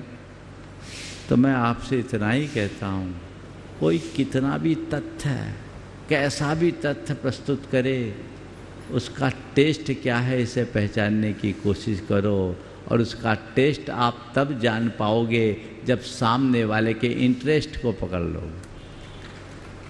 समझ गए?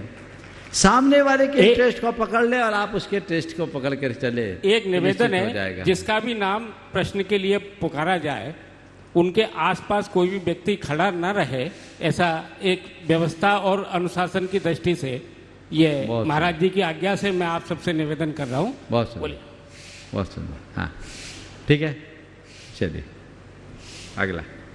संजय जी मेहरा, पूर्व सचिव जिला बार एसोसिएशन, और उसके बाद में तैयार रहेंगे गौरव श्रीवास्तव, पूर्व सचिव हाईकोर्ट बार एसोसिएशन। सर्वप्रथम महाराज श्री के चरणों में प्रणाम। महाराज जी, एक अभिभाषक का धर्म है, जो उसकी शरण में आया है उसे न्याय दिलाना है। कई बार हमारी शरण में ऐसा भी पक्षकार आता है जो अपराधी होता है, चूँकि मानव धर्म और अभिभाषक धर्म निभाने हेतु हमें उसको न्याय दिलाने का कार्य करना होता है। तो ऐसी स्थिति में अभिभाषक के लिए महाराज जी मार्गदर्शन प्रदान करें। देखिए, अभी थोड़ी देर पहले अपने उद्बोधन में मैंने ये बात कही, अभिभाषक को अपने अभिभाषक का धर्म तो निभाना चाहिए, लेकिन उसे इस बात का भी ध्यान रखना चाहिए कि मेरे धर्म के निर्वाह के साथ कोई दूसरा अधर्म का शिकार न हो जाए। महाराज जी, वो तो प्रकरण चलता है। मैं आगे बता रहा हूँ पूरी बात, आपकी बात समझ रहा हूँ। हमें ये देखना है कि हमारा एक धर्म ये भी है, अपराध मुक्त समाज का निर्माण। यदि इसी तरह अपराधियों को प्रश्रय मिलता रहे और अपराधी अपराध करके अच्छे अभिभाषकों की पैरवी के बल पर सजा मुक्त होते रहे और समाज में घूमते रहे, तो समाज का क्या होगा? आपका ये धर्म है, जैसे अभी कसाब की चर्चा मैंने की थी, वकालत की, खड़े होना है, लेकिन हमें अपनी जमीर को नहीं भूलना। एक बात हमें और ध्यान रखना चाहिए, हमारे सामने जब भी चुनाव का मौका आए, व्यक्तिगत हित और सामाजिक हित में, तो हमें सामाजिक या सामूहिक हित की पूर्ति के लिए व्यक्तिगत हित को गौण कर देना चाहिए। एक व्यक्ति के हित से पूरी समाज का हित हो रहा है, हमें उसे भूल जाना है और एक व्यक्ति के अहित से पूरी समाज का हित है तो उस अहित में भी हित देखना चाहिए। ऐसी स्वस्थ परंपरा अगर विकसित होने लगे, थोड़ी देर के लिए कल्पना कीजिए, यदि किसी अपराधी को कोई अभिभाषक ही ना मिले, कोई वकील ही ना मिले, तो क्या इससे अपराधियों का मनोबल नहीं टूटेगा? हम अगर अपराध मुक्त समाज की कल्पना करते हैं तो क्या हमें ऐसी पहल नहीं करनी चाहिए? मानता हूं ये बात आप लोगों की नज़र में इम्प्रैक्टिकल दिखेगी, लेकिन एक अच्छे समाज के लिए सबसे ज़्यादा जरूरी है, जिसे हमें करना चाहिए। धन्यवाद महाराज जी। एडवोकेट एक मिनट वास्तव जी, पूर्व सचिव हाई कोर्ट बार एसोसिएशन, और उसके बाद में तैयार रहेंगे एडवोकेट यशपाल जी राठौर। महाराज श्री, आपके चरणों में प्रणाम है। महाराज श्री, हर वकील की एक बड़ी परेशानी होती है, वो मन और मस्तिष्क को स्थिर कैसे रखे। बहुत अच्छी बात है। वकील ही क्या, हर व्यक्ति को, और आजकल के तो जितने भी प्रोफेशनल्स हैं उनका इतना अधिक स्ट्रेस है कि मन मस्तिष्क पर नियंत्रण बहुत कठिन है। मैं उन सब के लिए सलाह दूंगा कि उन्हें सबको भावना योग करना चाहिए। आप लोगों को अभी भावना योग का परिचय नहीं है, लेकिन आगे अगर आप लोग चाहेंगे तो एक सत्र केवल आप लोगों के लिए भावना योग का किया जा सकता है। यदि आपने भावना योग को कर लिया तो आपकी कार्य क्षमता बढ़ेगी, मानसिक संतुलन बढ़ेगा और आप किसी भी काम को और अच्छे से कर सकेंगे। वर्क एफिशिएंसी बहुत अच्छी होगी और जीवन संतुलित होगा। बिना आध्यात्मिक साधना के हम जीवन में आगे कुछ नहीं कर सकते। एडवोकेट यशपाल जी राठौर, और उसके बाद में तैयार रहेंगे एडवोकेट विनय जी झेलावत, पूर्व सॉलिसिटर जनरल। महाराज श्री के चरणों में बारंबार नमोस्तु नमोस्तु नमोस्तु। प्रभु, मेरी शंका है और हमारे लिए मार्गदर्शन करें कि अभी हम देख रहे हैं कि परिवारों के टूटने और बढ़ते हुए डाइवोर्स वगैरह के प्रकरण जो न्यायालयों में चल रहे हैं, उसके कारण सामाजिक एवं धार्मिक व्यवस्था बिगड़ रही है, तो इसमें हम अधिवक्ताओं की क्या भूमिका हो सकती है? देखिए, ये समस्या बहुत बड़ी है। एक बार आपके परिवार न्यायालय के जस्टिस, क्या नाम भूल गया मैं, आर.के. जैन साहब, इन्होंने भी एक सवाल उठाया था मेरे सामने। हमें सबसे पहले इसकी जड़ में जाना चाहिए। तलाक या डाइवोर्स भारत की तो संस्कृति में कभी रहा ही नहीं, ये तो हमारी संस्कृति का कलंक है। हमारे देश में या तो विवाह रहा है या वैराग्य, तीसरा कोई मार्ग ही नहीं था। लेकिन आए दिन ये बातें आम होते जा रही है। तो सबसे पहले इसकी जड़ में जाना चाहिए कि ऐसा हो क्यों रहा है। मेरे देखिए इसके 4 कारण। सबसे पहला कारण तो ये है कि विलंब से विवाह होना और युवक युवतियों दोनों को पूरी तरह से आत्मनिर्भर रहना, जिससे एक दूसरे के प्रति समर्पण का भाव नहीं होता, ईगो क्लैश होता रहता, तो दो मिलकर एक नहीं हो पाते। हमारे देश में विवाह के बाद पत्नी को अर्धांगिनी कहा गया है, लेकिन अब वो अर्धांगिनी नहीं रह पाती, तनातनी बन जाती। ये मामला गड़बड़ है। दूसरा कारण, आज एकल परिवार होना। पहले घर परिवार में, संयुक्त परिवार में रहते थे, कोई बातचीत होती थी तो थोड़ा हिसाब से बातचीत करते थे। बाजू में परिवार के दूसरे सदस्य, वो लोग सुन लेंगे, तकलीफ होगी तो काना फूसी में ही मामला ठीक हो जाता था। यदि बात बढ़ भी जाए तो घर में रहने वाले बड़े बुजुर्ग जो होते थे समझा बुझा के ठीक कर देते। अब वो चीज़ें ख़त्म हो गई। अब तो पति पत्नी दोनों हैं और दोनों वर्किंग है, और दोनों में अनबन होती है तो बहुत जम के होती है, और उसके बाद दोनों को बीच कोई सुलझाने वाला नहीं होता, सुलगाने वाले बहुत होते हैं। वहाँ मैसेजेज का दौर चलता है और दो के बीच में तीसरा आके त्रिकोण बनाता है, मामला गड़बड़ा जाता है, दोनों अपने अपने गर्लफ्रेंड या बॉयफ्रेंड के चक्कर में फंस जाते हैं, पति पत्नी दोनों का जो संबंध है वो एक तरफ रह जाता है। तीसरी बात, विलंब से विवाह होने के उपरांत एक जो बात एक दूसरे के को स्वीकारने की होती है वो कम हो जाती है, एक्सेप्टेंस नहीं रहती।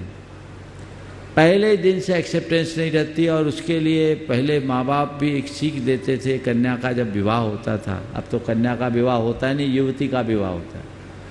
कन्या विवाहित होने के बाद जब विदा होती थी तो कहा जाता था अब तेरा वही घर है, सहन करना, एडजस्ट करना और तुम निभाना, जो भी हो उस घर को तुम्हें अपना घर बनाना है। अब तो उल्टी सीख दी जाती है, बेटे कोई चिंता की बात नहीं है, ज़्यादा एडजस्ट करने की ज़रूरत नहीं, कोई कॉम्प्रोमाइज़ मत करना, अच्छे से रहना, कुछ है तो हम हैं। उल्टी सीख, क्योंकि सेल्फ डिपेंड बनना है। शुरू से परवरिश उस तरीके से की गई। और चौथी बात, परिवारों का ज़्यादा इंटरफेरेंस।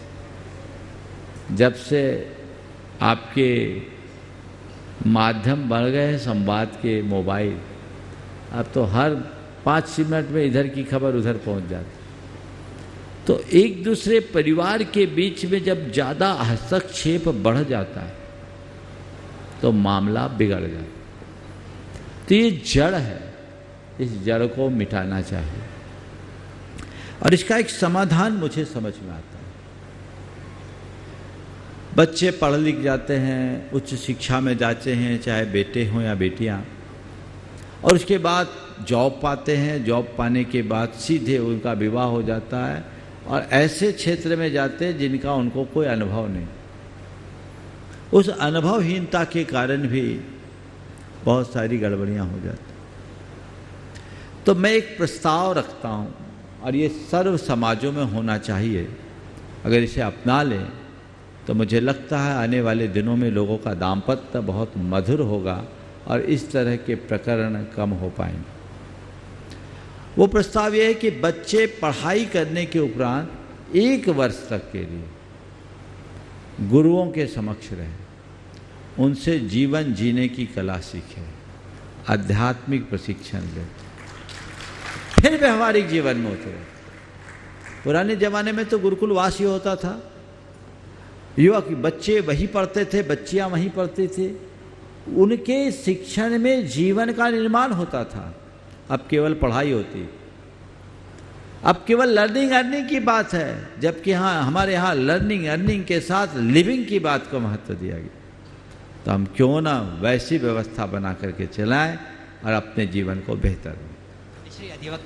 अधिवक्ताओं की जहाँ तक भूमिका है, उनकी ये कोशिश करनी चाहिए कैसे भी हो सेटलमेंट हो। दोनों को समझाने की कोशिश करना चाहिए, उनके ईगोज को कम करने की कोशिश करनी चाहिए, प्रॉब्लम की तह में जाना चाहिए। बड़ी बातें नहीं होती, बहुत छोटी छोटी बातों में हो जाती है। अगर मैं तो जब भी कभी भी आप लोगों से बात करता हूं, और मेरी एक आदत है, जो जिस फील्ड का होता है मैं उससे उसी फील्ड की बातें करता हूं और मुझे उससे बहुत सारा ज्ञान प्राप्त हो जाता है। मैं आप लोगों से भी बहुत कुछ सीख लेता हूं बिना पढ़े। किताबें पढ़ने से कम ज्ञान होता है, आदमी को पढ़ने वाला बहुत ज्ञानी होता है, ये हमेशा ध्यान रखना। तो किताबें पढ़ पाओ या ना पढ़ पाओ, व्यक्ति को पढ़ने की कला अपने भीतर आनी चाहिए। तो जो बातें मेरे सामने आई, अभी उनका उल्लेख करूंगा तो बहुत टाइम लग जाएगा, लेकिन बहुत छोटी छोटी बातें, बहुत छोटी छोटी बातें। एक की तलाक क्यों हुई मालूम? आप लोग हंसोगे। छुट्टियाँ बिताने के लिए बाहर जाने को लेकर के दोनों की तनातनी हुई और डिवोर्स हो गया, मामला हो गया।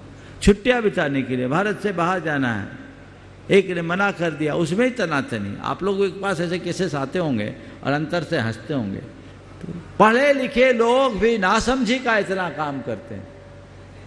बस उनके अंदर अगर थोड़ी सी समझ विकसित कर दी जाए, बहुत अच्छे से परिणाम घटित हो सकते। एडवोकेट विनय जी झेलावत जो पूर्व सॉलिसिटर जनरल हैं, और उसके बाद तैयार हैं श्री शशिकांत जी, एडवोकेट शशिकांत जी भाटी।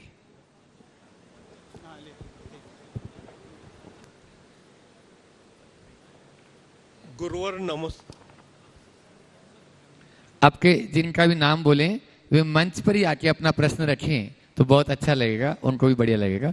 तो जिनके प्रश्न जो करता है वे भी ऊपर आ जाएंगे। हाँ, आगे आ जाएं, ऊपर आ जाएं, और नेक्स्ट दूसरे वाले तैयार रहें। हाँ, बोलिएगा। गुरुवर नमस्तु नमस्तु नमस्तु। एक अभिभाषक के पास जब कोई प्रकरण आता है तो उसे उसमें क्या देखना चाहिए? बहुत अच्छा सवाल आपने किया है। अगर किसी भी अभिशासक के पास प्रकरण आता है तो सबसे पहले ये देखना चाहिए प्रकरण कितना सही है। अगर प्रकरण सही है तो आंख मूंद कर स्वीकारना चाहिए। अब प्रकरण गलत लेकर आया है तो उसे अच्छे से समझाने की कोशिश करना चाहिए कि इस तरह के कार्य तूने किया क्यों, इस चक्कर में पड़ो मत। अगर दीवानी का मामला है तो उसे वहीं समझा करके समझौते का रास्ता बताना चाहिए। और यदि कोई आपराधिक प्रकरण आया है तो उसे उसकी सीख देना चाहिए। और मुझसे पूछो तो अपराध मुक्त समाज बनाने का यही एक आधार दिखता है कि ऐसे लोगों की कोई पैरवी न करे। एडवोकेट शशिकांत जी भाटी, और उसके बाद तैयार रहेंगे एडवोकेट धर्मेंद्र जी गुर्जर, पूर्व सह सचिव इंदौर अभिवक्ता संघ। महाराज जी के चरणों में नमस्तु। महाराज जी, वर्तमान परिदृश्य में जो अभिभाषक समाज में एक बड़ा प्रश्न है और उसके बारे में कल भी यहाँ मंच से चर्चा चल रही थी। सीए कम्युनिटी के लिए जो एक विशेष प्रोग्राम था, नैतिक और अनैतिकता के बीच में हमारे प्रोफेशन में किस प्रकार से एक सीमा निर्धारित की जाए उसके बारे में मार्गदर्शन करें। देखिए, नैतिक अनैतिक एक तरफ, वैधानिक अवैधानिक एक तरफ। हमें नैतिकता का पैरोकार होना चाहिए, नैतिकता को पूरी तरह अपना करके चलना चाहिए और अनैतिक कृत्यों से सर्वथा परहेज करना चाहिए। लेकिन कई बार मानवीय हितों में अवैधानिक कार्यों को भी स्वीकार करना पड़ता है। हमारे बीच अतिथि आ रहे हैं, उनको आ जाने दीजिए।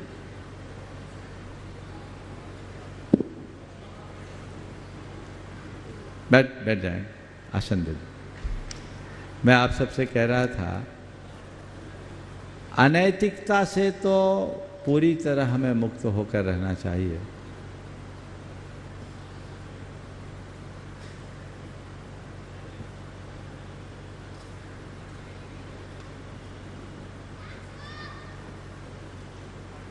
हाँ, बैठे। हमारे बीच सागर के यशस्वी विधायक शैलेंद्र जी आए हैं, शैलेंद्र जैन। एक बार उनका अभिनंदन आप लोग सब कर दीजिए। अनैतिकता से पूरी तरह मुक्त होना चाहिए, लेकिन कई बार मानवीय हितों के लिए अवैधानिक कार्यों को भी सम्मति देनी पड़ती है। उदाहरण के लिए, ट्रेन चल रही है, एक गरीब आदमी अपनी बीमार मां का इलाज करने के लिए, थोड़ी मेरी बात को सुनिएगा। ट्रेन चल रही है, एक गरीब आदमी अपनी बीमार मां की चिकित्सा के लिए ट्रेन से यात्रा कर रहा है और बिना टिकट है। अब टीसी आया, उससे टिकट पूछ रहा है, उसके पास टिकट नहीं है। अब आप बताइए उसे क्या करना चाहिए?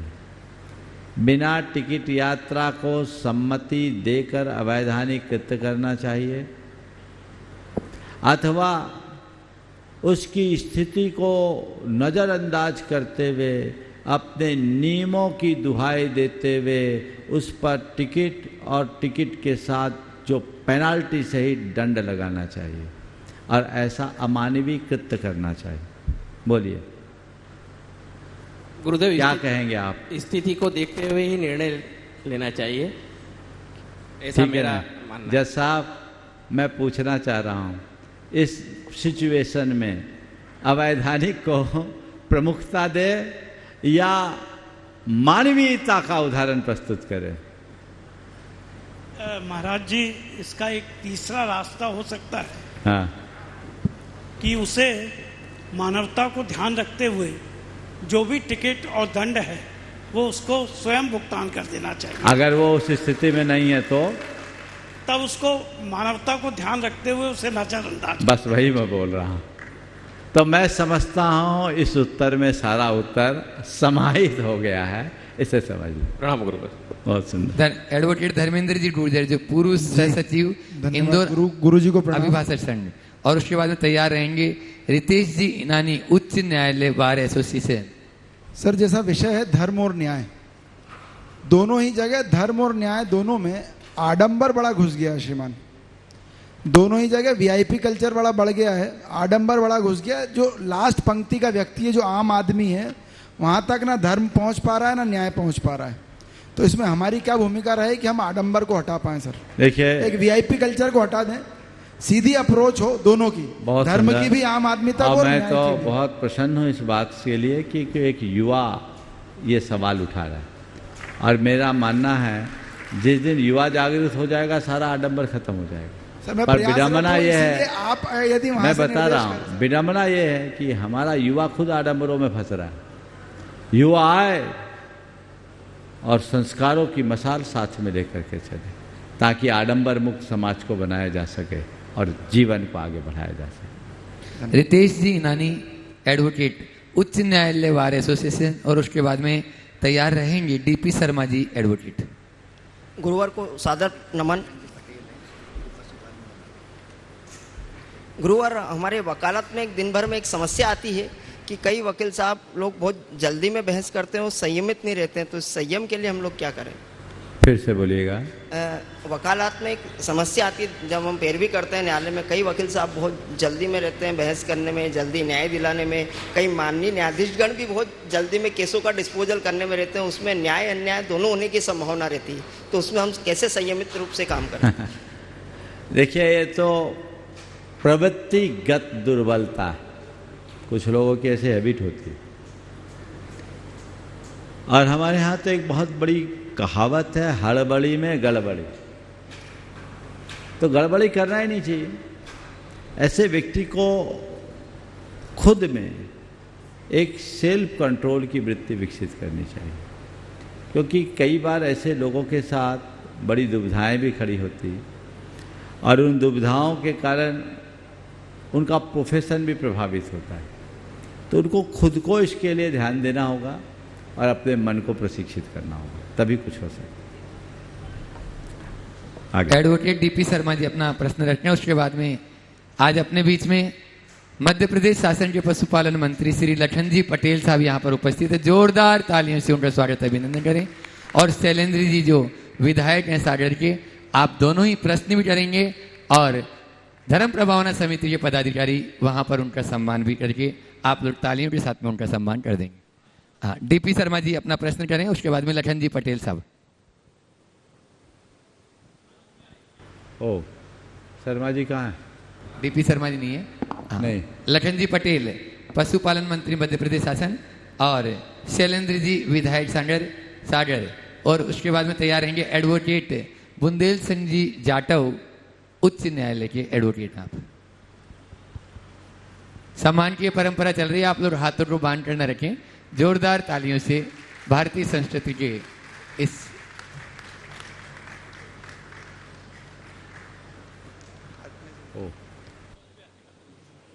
शैलेंद्र जी विधायक अपने बीच में आप सबके चहेते जाने माने विधायक हैं और बहुत ही कर्मठ और जुझारू कार्यकर्ता के रूप में हैं। वे भी अपना प्रश्न शीघ्रता से रख लें, समय कम बचा है, इसलिए माइक वहां तक पहुंचाएं। माइक मैन जल्दी से। ओ हाँ, पटेल साहब तक माइक दे दे पहले। हाँ, पहले शैलेंद्र जी को दे, फिर पटेल साहब को दे। हाँ बोलिए। जी महाराज श्री। हाँ हाँ। मानसिक रूप से तैयारी तो नहीं थी किसी प्रश्न करने की, मैं तो समाधान ढूंढने के लिए बगैर प्रश्न किए मुझे सारे समाधान यहाँ प्राप्त हो जाते हैं। देखिए महाराज श्री, एक विषय जरूर कभी कभी दिमाग में दिल में आता है। हम लोग राजनीतिक क्षेत्र में काम करने वाले लोग हैं। पिछले 15-20 सालों से मैं ही जनप्रतिनिधि के रूप में जनता की सेवा कर रहा हूँ। मेरे मन में भी भाव जागता है कि कुछ समय मिलना चाहिए हमें अपने आत्म कल्याण के लिए, कुछ समय निकालूं। मंदिर देव दर्शन के लिए भी जाना मुश्किल हो जाता है। ये निर्णय करना कठिन होता है कि देवालय जाएं कि वहाँ पे जो अपनी समस्याओं को लेके जो लोग आके बैठे हैं उनकी समस्याएं सुनने का काम प्राथमिकता से करूं या देवालय जाऊं। तो आत्म कल्याण का कोई मार्ग प्रशस्त करें महाराष्ट्री में, ऐसा मेरा प्रश्न है। बहुत बहुत अच्छा सवाल किया है। पहले तो मैं चाहूँगा एक बार शैलेंद्र जी का और उनके साथ लखन जी पटेल का जोरदार अभिनंदन कर दीजिए। आपने जो सवाल किया है ये केवल आपका सवाल नहीं है, सार्वजनिक जीवन जीने वाले लगभग सभी लोगों के जीवन का ऐसा सवाल है। इस संदर्भ में मैं दो बातें कहूँगा।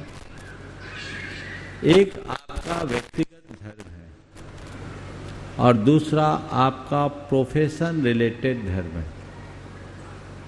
अगर मुझसे पूछो तो मैं ये कहूँगा कि आपको प्रोफेशन रिलेटेड धर्म को अच्छे से निभाना चाहिए। उसके लिए कदाचित व्यक्तिगत धर्म गौण भी हो जाए तो परवाह नहीं करना। लेकिन एक सावधानी रखना, अधर्म से बचना। आप कोई रिचुअल्स को ना अपना पाओ कोई परवाह नहीं। मैं हमेशा कहता हूं अधर्म से बचना ही सबसे बड़ा धर्म है। आप भगवान की पूजा न कर पाओ कोई बात नहीं, पर किसी को परेशान न करो बहुत अच्छी बात। पाप से बचो। अगर पाप से बचने की प्रवृत्ति हमारे अंदर आ गई सारा काम होगा। जो आप लोगों का जीवन है, जैसा कार्य क्षेत्र है वो बहुत व्यापक है। हमें सबकी आस को पूरी करनी चाहिए। फिर महाराज हम तो कुछ कर ही नहीं पाएंगे, तो उसके लिए एक उपाय, अपनी कुछ प्राथमिकताएं ऐसी निश्चित करें जिससे कि इसमें भी हम समय निकाल सकें। कोई व्यक्ति कितना भी व्यस्त हो, अगर वो ठीक तरीके से देखे तो उसके पास बहुत सा ऐसा समय निकलेगा जो व्यर्थ में जाता है, उसे बचा ले। मैं अक्सर कहता हूं कि समय का अभाव उन्हें नहीं होता जो व्यस्त हैं। समय का अभाव उन्हें नहीं होता जो व्यस्त हैं, समय का अभाव उनके लिए होता है जो अस्त व्यस्त हैं।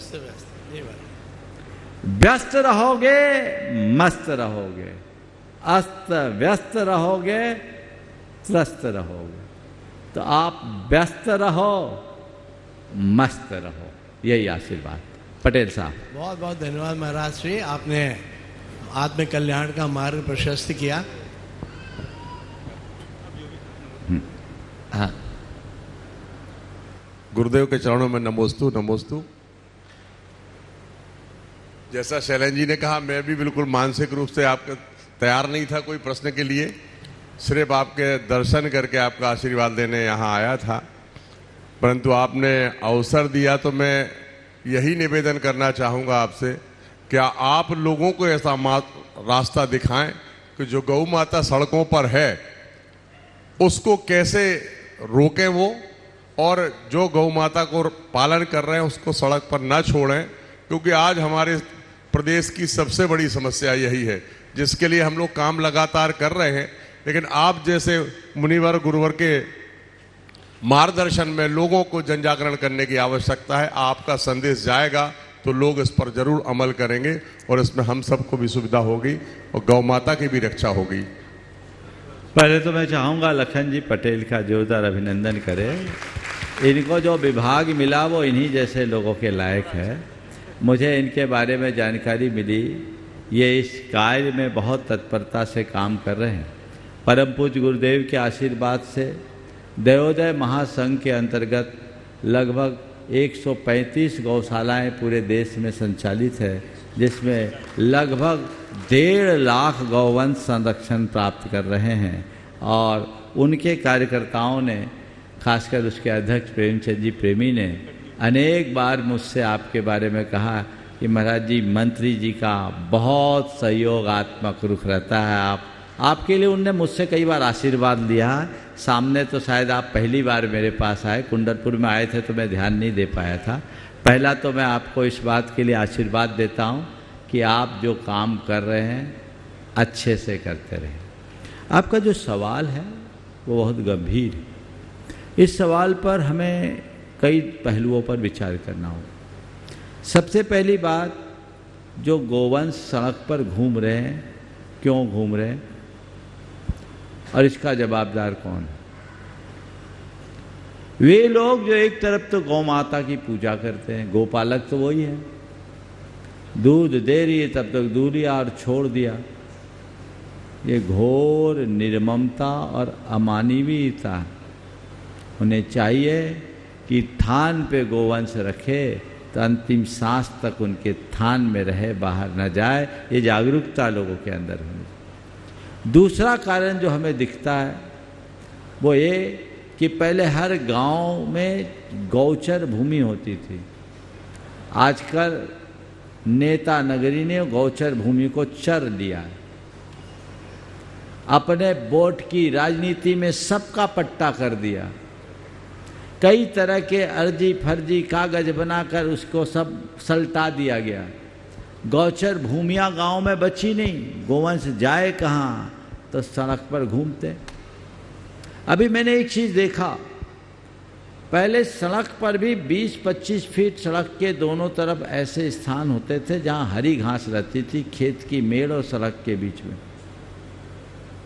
अभी जब हम आ रहे थे तो रास्ते भर हमने देखा प्राय अब खेतों में, चूंकि फसलें बहुत उन्नत होने लगी है, तो कांटा तार लग गया और वो कांटा तार रोड की हद तक लगने लगी है। आप पहला प्रयास करें सरकार की तरफ से ऐसा आदेश जारी कराए कि कम से कम गोवंश को कुछ तो मिले, वो भूखी तो न मरे। वो कांटा तार अपनी खेत की मेड़ पर लगाए, सड़क पर न लगाए। सरकारी भूमि का ये अतिक्रमण क्यों? ये मैं, चूंकि हम लोग तो पैदल चलते तो ये हमने देखा, उसको हटवाइए। तो ये बहुत लंबी पट्टी मीलों की पड़ती है, दोनों तरफ 25-25, 30-30, कई जगह तो 40-50 फीट की जगह होती। वो उनके लिए एक अच्छा गोचर का कम से कम 4 महीने 5 महीने तो उनको गोचर मिल सकता है, उससे बच सकते हैं। इसे तत्काल कार्यवाही के बल पर किया जा सकता है यदि आप चाहें, उनको संरक्षण मिले। तीसरी बात, जो लोग ऐसा करते हैं उनके लिए वहाँ की सामाजिक व्यवस्था हो, वहाँ की पंचायतें बैठे और पंचायतें बैठ करके उनसे कहे कि जो गोवंश को पाल रहा है वो यदि ऐसा कृत्य कर रहा है तो इसके विरुद्ध वही दंड का प्रावधान करे, सामाजिक दंड। गो हत्या करने वालों के साथ होता है, गो हत्या का पातक जैसा करता है, उसको वो करे, उसको वही पूरे गांव को भोज और गंगा स्नान वाली दंड दिए जाए ताकि ऐसा कृत्य न करें। कैसे अनजान व्यक्ति को अगर वो बेचे तो उसके विरुद्ध ये कार्रवाई की जाए, तो ये काम हो सकता है। सरकार गौशालाएं खुलवा रही है, इसमें भी एक बात देखें, बहुत सारी ऐसी फर्जी गौशालाएं हैं पटेल साहब। जब आपकी टीम जाती है तो सड़क की गायों को हाँक कर एक खादे में ले आते हैं, बाद में बाहर छोड़ देते हैं और आपसे मोटा सहयोग ले लेते हैं। ये भी है, कितने नीचे गिर गए लोग, गोग्रास को भी खाने में नहीं सोचते। उनको देखिए, उनकी कार्रवाई कीजिए। एक इंटरनल अपनी टीम होनी चाहिए जो इस भ्रष्टाचार से समाज को बचाए। सरकारी अनुदान उन्हीं गौशालाओं को जाना चाहिए जो सच में गोवंश को संरक्षण दे रहे हैं, और जहां सही तरीके से गोवंश का संरक्षण हो रहा है उनको अगर सरकार और प्रश्रय दे, उन्हें भूखंड प्रदान करे तो वो और बढ़ा सकते हैं। देवोदय महासंघ के लिए आप दीजिए सरकार से, अगर पूरे मध्य प्रदेश में चाहे तो 4 गौ अभयारण्य बनवा सकता हूँ और जैन समाज बनाएगी। केवल सरकार भूखंड दे दे, पैसा नहीं चाहिए सरकार से, भूखंड तो दे, जो सरकार दे सकती वो करे। उस तरह का कार्य हो सकता है। तो ये चीजें, ये व्यवस्थाएं, ऐसी जागरूकता समाज में आनी चाहिए। गांव गांव में ऐसी जागरूकता हो कार्यकर्ताओं के माध्यम से। ये अच्छी पहल है कि सरकार गौशालाएं खोल रही है, पर मैं सरकार की अच्छी पहल मान रहा हूं, पर समाज का दुर्भाग्य मान रहा हूं, क्योंकि हमारे देश में गाय को परिवार के अंग के रूप में देखा गया। घर की चूल्हे की पहली रोटी गाय के लिए समर्पित की जाने की परंपरा रही। वो इस बात का प्रतीक है कि हम भूखे रह सकते हैं, गाय को भूखा नहीं रहने देंगे, क्योंकि वो हमारे परिवार की प्रथम सदस्य है। वो खत्म हो गया। गाय वात्सल्य का प्रतीक होती। पहले घरों में गाय रंभाती थी तो प्रेम और वात्सल्य बढ़ता था। अब कुत्ते भौंकते हैं तो क्रूरता बढ़ती है। अब घरों में गाय नहीं मिलती, कुत्ते मिलते, तो वैसा ही व्यवहार होने लगा। क्यों ना ऐसी जागरूकता हो कि जो गांव में रह रहे हैं, जिनके पास भूखंड है, वो गोवंश को पाले, उन्हें संरक्षण दे, और सरकार भी ऐसी नीतियां बनाए तो बहुत काम हो सकता है। ये सरकार यदि अलग अलग गौशालाएं खोल रही है या समाज को ऐसी गौशालाएं खोलना पड़ रही है तो ये दुर्भाग्यपूर्ण है। गौशाला तो सब घर घर में होनी चाहिए। घर घर में गौशाला हो तो उसका परिणाम बहुत अच्छा होगा। भारत में तो गोधन के बल पर लोगों की समृद्धि को आंका जाता था।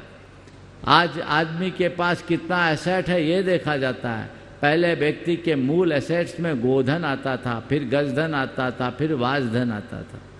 तो ये बहुत उल्टी सोच है। इस दिशा में सार्थक प्रयास करें, और मुझे लखन जी से काफ़ी उम्मीद है, जरूर इस दिशा में पहल करेंगे और कुछ अच्छा कार्य करेंगे। आपके अनुसार, सरकार माननीय मुख्यमंत्री जी के निर्देशानुसार हम अभी 13 वन्य विहार बना रहे हैं, जिसको आपने अभ्यारण्य का नाम दिया। और जैसा आपने कहा कि देंगे जिन लोगों को, तो मुझे लगता है सबसे ज़्यादा अच्छे तरीके, जैसे आपने कहा 135, मेरे यहाँ रिकॉर्ड में 146 ऐसे दयोदय संघ चला रहा है, 146 गौशालाएँ। हम 13 जो बना रहे हैं उसमें से आप जहाँ जहाँ आपने दयोदय संघ को कहेंगे वहाँ हम देने का काम। बहुत बहुत सुंदर। आपके साथ मैं चाहूँगा दयोदय महासंघ के कार्यकर्ताओं को कि आपसे मीटिंग करके, आपसे मिल करके इस कार्यवाही को बढ़ाए। बहुत अच्छा। और ये काम आप और कराइए, जो फेंसिंग है, ये सरकार का ध्यान उस पर जाना चाहिए। जो फेंसिंग सड़कों पर आ गई है वो खेतों के मेड़ों में जाए तो बहुत अच्छा हो। जैसा गुरु आपने कहा, गौचर की भूमि के खाली करने के पूरे प्रदेश में निर्देश हो गए हैं, और आप लोगों, बहुत सारे लोग यहाँ लोग बैठे हैं, बुद्धिजन लोग बैठे हैं, जिन्होंने वीडियो भी देखे होंगे कि फसलों को खराब, मतलब हटा करके गौचर भूमि खाली की जा रही है। कहीं 400 एकड़, कहीं 300 एकड़, 300 एकड़। तो ऐसा लगता है आदरणीय मुख्यमंत्री जी के निर्देशों अनुसार 2-3 महीने के अंदर हम बहुत सारी गौचर भूमि को खाली करा देंगे और वो गौशालाओं के लिए उपलब्ध कराएंगे। बहुत सुंदर। नमोस्तु। सीनियर एडवोकेट सुनील जैन साहब, जो पूर्व महाधिवक्ता हैं, वे अपना प्रश्न महाराज श्री जी चरणों में रख रहे हैं। और उसके बाद में अपने बीच में एडवोकेट चित्रा जी जैन एकता मंच की जो अध्यक्ष भी हैं, वे अपना प्रश्न रखेंगे। गुरुदेव के चरणों में मेरा सादर वंदन। सबसे पहले मैं आयोजन समिति, जिसने आज हम अधिवक्ताओं और न्यायाधीशों के लिए आयोजन रखा है, बहुत बहुत धन्यवाद और साधुवाद करता हूं। जो महाराज जी के ओजस्वी प्रवचन हम लोगों को सुनने मिले, आपने बहुत खूबी के साथ न्याय और धर्म का जो संबंध है, एक दूसरे के कैसे पूरक है, उसके बारे में हम सबको उद्बोधित किया। साथ ही पाप और जो अपराध है उसमें क्या फ़र्क है, उस पर आपने उद्बोधन दिया। मेरी विषय से हटकर थोड़ी सी जिज्ञासा है। हम जैन समाज के लोग, ये कहा जाता है कि जैन समाज का जो धन है वो भाटे में जाता है, खूब धर्मशाला और खूब मंदिर बनवाते हैं। क्या इस दिशा में हम लोग को प्रयास नहीं किया जाना चाहिए? स्कूल, कॉलेजेस और हॉस्पिटल्स खुलें। मेरा दूसरी जिज्ञासा एक और है कि आज के समाज में बहुत ज़्यादा इंटॉलरेंस बढ़ती जा रही है, बहुत अराजकता होती जा रही है। हमारा समाज और देश किस ओर जा रहा है, आप इसको कैसे देखते हैं और उसका क्या समाधान हो सकता है? बहुत अच्छा सवाल है आपके। ये सवाल अक्सर आता है। जैन समाज का धन मंदिरों और धर्मशालाओं में जा रहा है। क्या हमें स्कूल, कॉलेज या हॉस्पिटल्स नहीं बनाना चाहिए? बेशक बनाना चाहिए, जहाँ ज़रूरत है वहाँ बनाना चाहिए। पर वकील साहब, मैं आपसे ये कहना चाहूँगा, सबसे पहले तो हमें इस विषय को थोड़ा व्यापक दृष्टि से देखना चाहिए। मंदिरों के निर्माण को कभी भी नकारात्मक दृष्टि से मत देखो। मंदिर के निर्माण से राष्ट्र का निर्माण है। मैं बहुत गहरी बात पर आप सबका ध्यान आकृष्ट करना चाह रहा हूं। अगर कहीं कोई मंदिर बनता है और उस मंदिर में 200-400 कर्मचारी 2-5 साल तक काम करते हैं, तो क्या उनको उससे मजदूरी नहीं मिलती? थोड़ा बोलिएगा। मजदूरी मिलती? बिल्कुल मिलती है। क्या उससे देश की इकोनॉमी सुदृढ़ नहीं होती? बिल्कुल सुधरती है। तो क्या मंदिर का निर्माण करना राष्ट्र कर्म नहीं है? बिल्कुल, मेरा कहने का तो मैं बात कर रहा हूँ, आ रहा हूँ आपकी बात। ये राष्ट्र कर्म है ना? बिल्कुल है, बिल्कुल। हमने पुराणों में पढ़ा है कि पहले जमाने में बहुत से राजा महाराजा लोगों को रोजगार देने के लिए मंदिर बनवाते थे। जी। जैसे आज मनरेगा है, कुछ नहीं करना, मंदिर बनाओ, पेट पलेगा तुम्हारा, तुम्हारा जीवन आगे बढ़ेगा। तो सबसे पहले ये अपनी मानसिकता को ठीक करनी चाहिए कि मंदिर के निर्माण में पैसा व्यर्थ जा रहा है, ये परिभाषा नहीं होनी चाहिए। दूसरी बात, मंदिर के निर्माण से लोगों का जीवन का निर्माण होता है, इसे कभी भूलना नहीं चाहिए। कोई व्यक्ति पढ़ लिख जाए तो अच्छा इंसान बने, इसकी कोई गारंटी नहीं, पर भगवान को हृदय में बसा ले तो उसकी इंसानियत में कोई संशय नहीं। ये प्रेरणा कहाँ से मिलेगी? शिक्षा के साथ संस्कार बहुत जरूरी है, और संस्कार का मूल केंद्र कौन है? मंदिर है। अपनी संस्कृति को दीर्घकालिक बनाए रखने के लिए मंदिरों का निर्माण बहुत जरूरी है। हाँ जी, मैं अब आ रहा हूँ आपकी बात। जी, मेरे कहने का तात्पर्य आ रहा आपकी बात पे आ रहा हूँ। 2 मिनट रुक गया। तात्पर्य ये है कि मैं समझ रहा हूँ, मेरी बात तो सुनिए आप, मैं आपकी बात पे आ रहा हूँ। मैं ये कह रहा हूँ कि संस्कृति के निर्माण के लिए, संस्कृति के निर्बाध प्रवाह को बनाए रखने के लिए मंदिरों का निर्माण जरूरी है। संस्कारों का प्रवाह तभी बढ़ेगा। लेकिन हाँ, जहाँ तक शिक्षा संस्थान की बात, अगर शिक्षण संस्थानों का अभाव है तो उसे जरूर खुलवाना चाहिए। पर वर्तमान में तो मैं देख रहा हूँ कि शिक्षण संस्थानों की बाढ़ सी आ रही है, और अब एजुकेशन और मेडिकल दोनों एक इंडस्ट्री का रूप ले लिए। चैरिटी के साथ चलाना, उनके स्तर को मेंटेन करना बहुत कठिन काम हो रहा है। तो हम लोगों ने इस दिशा में भी बहुत काम करने के लिए समाज को प्रेरित किया। हमारे गुरुदेव ने 5-5 प्रतिभा स्थली बनवाई। उस तरफ ध्यान क्यों नहीं जाता? भागोदय और पूर्णायु जैसे बड़े बड़े महाचिकित्सालय की स्थापना कराई। समाज उनका मूल्यांकन क्यों नहीं करती? हमारे समाज के बुद्धिजीवी लोगों को ये चीज़ें क्यों नहीं दिखती?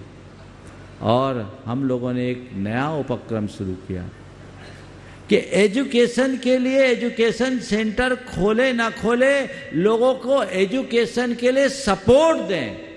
और ऐसे सैकड़ों लोग हैं जो बहुतों को बहुत अच्छी अच्छी राशि स्कॉलरशिप के रूप में या अन्य रूप में प्रदान करते हैं। आप ये करेंगे तो ज़्यादा अच्छा होगा। हेल्थ केयर के लिए मेडिकल के हेल्प दीजिए तो आप आगे कर पाएंगे। और ये काम भी वही लोग कर रहे हैं जो मंदिर बना रहे हैं। जो मंदिर से जुड़ेगा वही धर्म से जुड़ेगा, और जो धर्म से जुड़ेगा वही दान से जुड़ेगा। इसलिए आपका प्रस्ताव बहुत अच्छा है कि हम शिक्षा के क्षेत्र में समाज को आगे बढ़ाएं, और जो भी प्रतिभा संपन्न युवक युवती हैं उनको हम आगे के लिए प्रेरित करें। और ऐसा किया जा रहा है। आपके इंदौर शहर में भी बहुत काम हो रहे हैं।